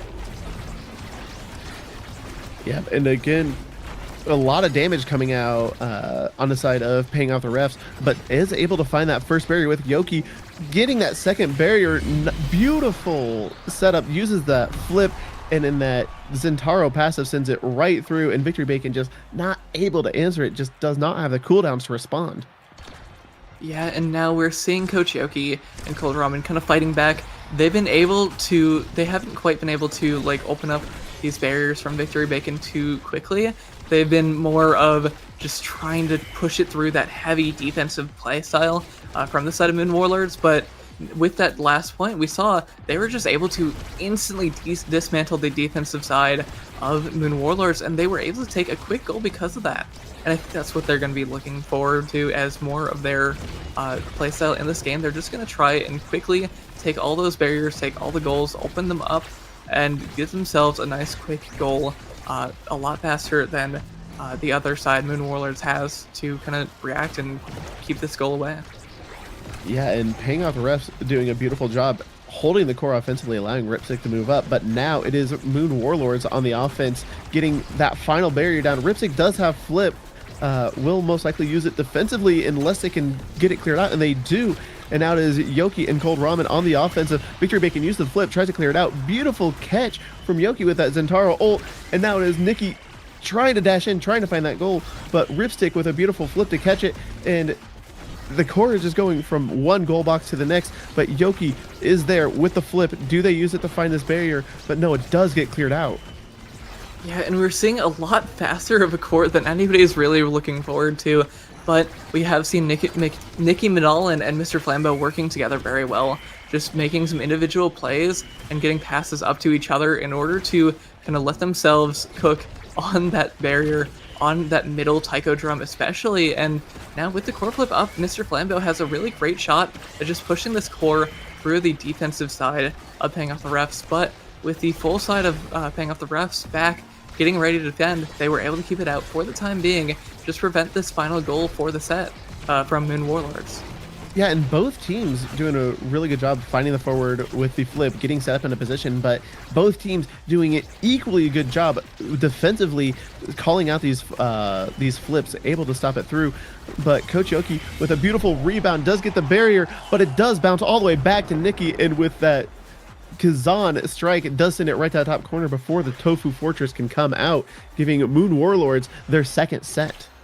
Yeah, that core flip just instantly let Nicki Minaj red core that core, just going straight past that Dubu Tofu Fortress and went straight in the net there. And we're going to see a timeless creator pickup for Mr. Flambeau here. They're going to be able to use that for more pressure with the Firewall Sentry, get more damage, more cooldowns flowing, and I think that's going to prove pretty big here. We're also going to see that glass cannon for Victory Bacon, pretty useful there. They were trying super hard to run forward in that last game, and with that glass cannon, it's going to enable them to just move around, go a lot faster, do a lot more damage to the offensive side of hanging off the refs, maybe help their teammates out up in more offensive side of the map. Yeah, but we do have effectively a double-sized Dubu with recovery drone and getting the Among Titans buff as well. Kazan, one of his biggest strengths is that longer strike box in closed form, but I think Dubu's normal strike is about the same size now as Nikki's, so it's just gonna be that much harder to get it right through Ripstick here. Yeah, Kazan is a character that prides himself on being able to just strike it through his enemies with that closed umbrella strike, as we've seen many times throughout this game. But if Nicki Minaj doesn't have that size advantage here, with Ripstick having that extra size added to their Dubu, that's going to prove very useful. Just let them get more of those strikes through, protect against Nicki Minaj's extra advanced strike range. Yeah, Victory Bacon not able to save that final barrier. Again, we've been in this situation so much. Both goals open, and the core just bouncing from one goal box to the other. But now it is Moon Warlords making an offensive play, keeping control of it, but it does get cleared out to the top. A glitch pop does send it back, but does find its way over to Moon Warlords, and now is Victory Bacon and Flambeau on the defense. Yeah, and Cold Ramen with that flip is going to be pretty scary here for Victory Bacon, and Cold Ramen able to use that core flip, get it down to the bottom corner of that net where Victory Bacon doesn't have quite enough movement with that pauldrons to get down there, save that core in time. And now we're seeing a lack of energy for the side of paying off the refs. However, they are looking to maybe take this set, get some pressure going, and they can bring themselves back in this game. They can get the reverse 3-0 that they need in order to win this game, unless, of course, Nicki Minaj going to be able to open up both of those barriers pretty quickly here. Yeah, Nikki doing a beautiful job just waiting strike war after strike war to get those barriers, but now taking some damage, has to fall back. Flambeau with the flip, bounce off the center drum, not able to find it. Ripstick sending it out, and Cold Ramen continues that progression forward. But Cold Ramen does get KO'd, and now Moon Warlords with the striker advantage, but the core is still on their side of the field. Yoki and Ripstick just trying to push it over, and Ripstick using that Dubu Summer Assault to stall it out, but just cannot get it past to the other side of the field. Except Victory Bacon overcommits, lets the core fall back, wastes the flip, but does save at least one barrier. Yeah, and now with that one barrier up, Victory Bacon's going to be looking to keep it closed. However, with Coach Yoki able to just use that ultimate, use that secondary as well, get that core just straight past Victory Bacon in both instances. And now, despite Coach Yoki getting taken off of the map by that open primary from Nicki Minaj, we are going to see that second goal scored. And now, paying off the refs only need one more in order to take their first set of this game. And with that open barrier, it could prove pretty big. Yeah, and it seems like these past couple points, Victory Bacon kind of struggling to respond once it hits that overtime speed. So I can only imagine paying off the refs, trying to stall it out, trying to get that core speed going. Yeah, and now, although Nicki Minaj and Mr. Flambeau do have both their flips up, they're going to have to use them sparingly, since if they don't have those, that is more pressure that paying off the refs is going to be able to have. And it looks like we're going to see both of those flips kind of be used for damage. Coach Yoki looking very low, is able to open up the barrier though, and now that flip from Cold Ramen is going to come out. Yeah, and Cold Ramen trying to hit that bottom pocket, but Victory Bacon did answer it, but doesn't matter. Cold Ramen with a beautiful dribble catches Victory Bacon too low and sends that corner to the core to the top pocket and finds his first set. Ripstick up front can ping off the ref's scale and get this reverse sweep that they've been fighting for this entire match. Yeah, and looking at the Awakenings here, we see quite a few different opportunities here. Looks like we are going to see a stacks on stacks pickup for Ripstick here. That's a lot more size, or a lot more speed to complement the size from that recovery drone and among Titans. But however, on the other side, we're going to see that built different pickup for Nicki Minalin. And with that Might of the Colossus, we're going to see a bit of scaling here with the built different and Might of the Colossus double size boost. And we're also going to see another final thing that I'm kind of seeing is Spark of Agility and Spark of Focus pickup for Coach Yoki. However, there does seem to be an issue on the side of Moon Warlords. They're walking back into the net, taking a second. Victory Bacon looks like they got disconnected for a second there. Yeah, we're getting into this next set, hopefully pretty soon here. Yep, I'm not sure if 50 Bacon was like DC during the draft, but they were able to pick up Siege Machine. Again, not bad. Does kind of help really lean into that ult situation. But I think the biggest pickup here might be stacks on stacks with just how much Ripstick has enjoyed moving up to that front line. And kind of when Moon Warlords have been able to call them out, once they start getting those stacks up, they're going to be able to move around pretty comfortably on this giant Dubu. Yeah, and if Dubu is able to just run around like Ripstick has been doing so far, we're going to be able to see a far more offensive kind of oriented Dubu and able to kind of strike it around a lot of the forward pressure from Moon Warlords here. Although they do drop their net, and a great rebound off that middle drum from Nicki Minalin is going to be able to push that core right past that massive Dubu and going to be able to catch this first point in the set. Now, Moon Warlords is up 1-0 and only needs 2 more goals in order to close out this game for themselves. Yeah, maybe that built diff size is kind of the difference Nikki needs, where they were struggling last set to get through this double size boosted Dubu, but a barrier going down on the side of Moon Warlords, and Ripstick again just fighting at that midfield line and able to stop it until they can't. Flambeau and Nikki using a good job getting that first barrier down, and now they keep in that corner. Flip does come out from Ripstick, sending it down to that bottom corner, and now paying off the refs, trying to make an offensive play happen. But with this Victory Bacon Asher holding the flip, Ramen taking a lot of damage, but does get the heal up, come in just in time to help Yoki. But Moon Warlords able to clear it out and keep the core going to the side of paying off the refs. Yeah, and now it's up to Nicki Minalin and Mr. Flambeau to just push this core through that massive Dubu, massive Ripstick, who also almost has their full stacks on stacks up, is going to be a lot faster, have a lot more speed to their name, and with this core, with the breakthrough coming out, we're going to see a bit more pressure on the side of paying off the refs, but it doesn't quite work out for them, and we're going to see Victory Bacon and Mr. Flambeau holding that core down, keep that core away from their net. Flip does come out from Victory Bacon, and we're seeing a lot more defense coming out, but we also see the kill taken onto Cold Ramen, and now that's the open barrier, open net, and Mr. Flambeau and Nicki Minalin are just going to try and work to open up this goal. Yeah, and Yoki doing a good job just kind of denying one lane, and so Flambeau and Victory Bacon sending it around back, getting to the bottom corner, but Ripstick doing a good job sending it forward, allowing Cold Ramen to come back up, and now both goals are open on both sides. Each team trying to make something happen, but right now offensive plays are going on the side of paying off the refs.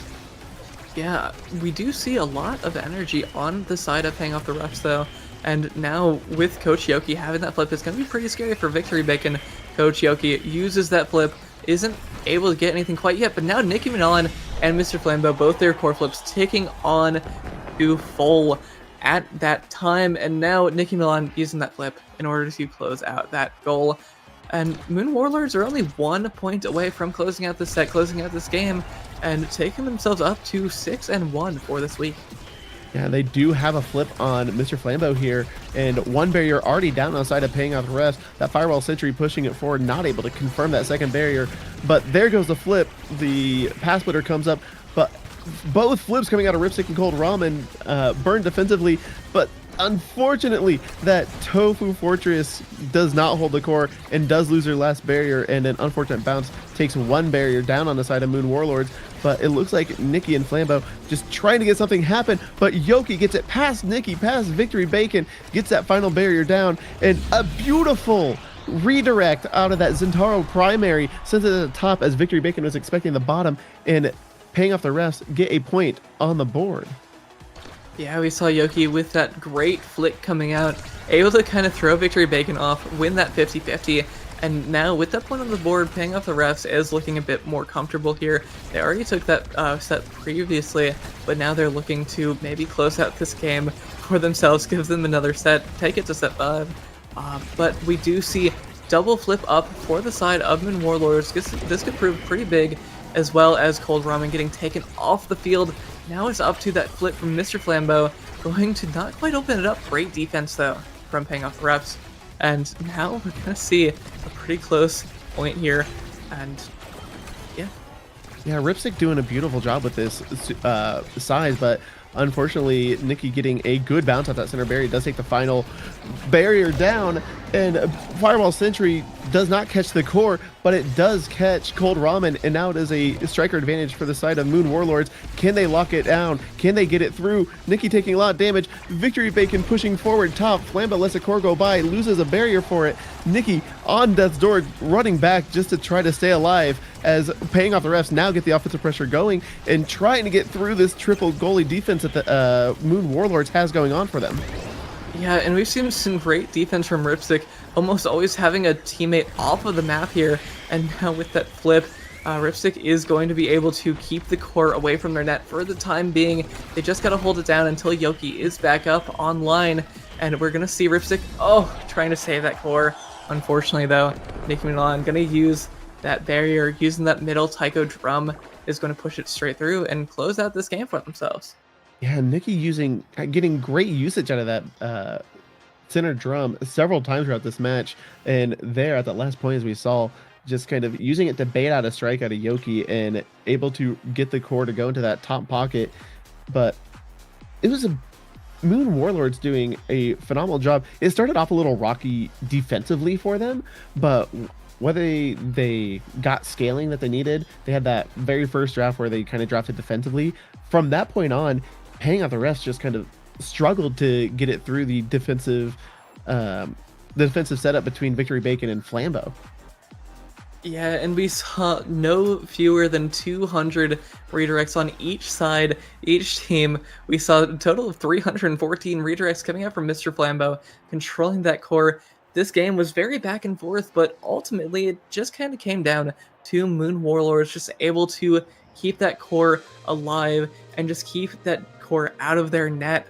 Some great saves from Victory Bacon, some great offensive and defensive plays from both Mr. Flambeau and Nicki Milan, and eventually they just were able to let the side of paying off the refs kind of burn out, lose some of their steam, and ultimately that led to Moon Warlords getting those goals, taking it nice and slow, and able to close out each of those points as they came to them.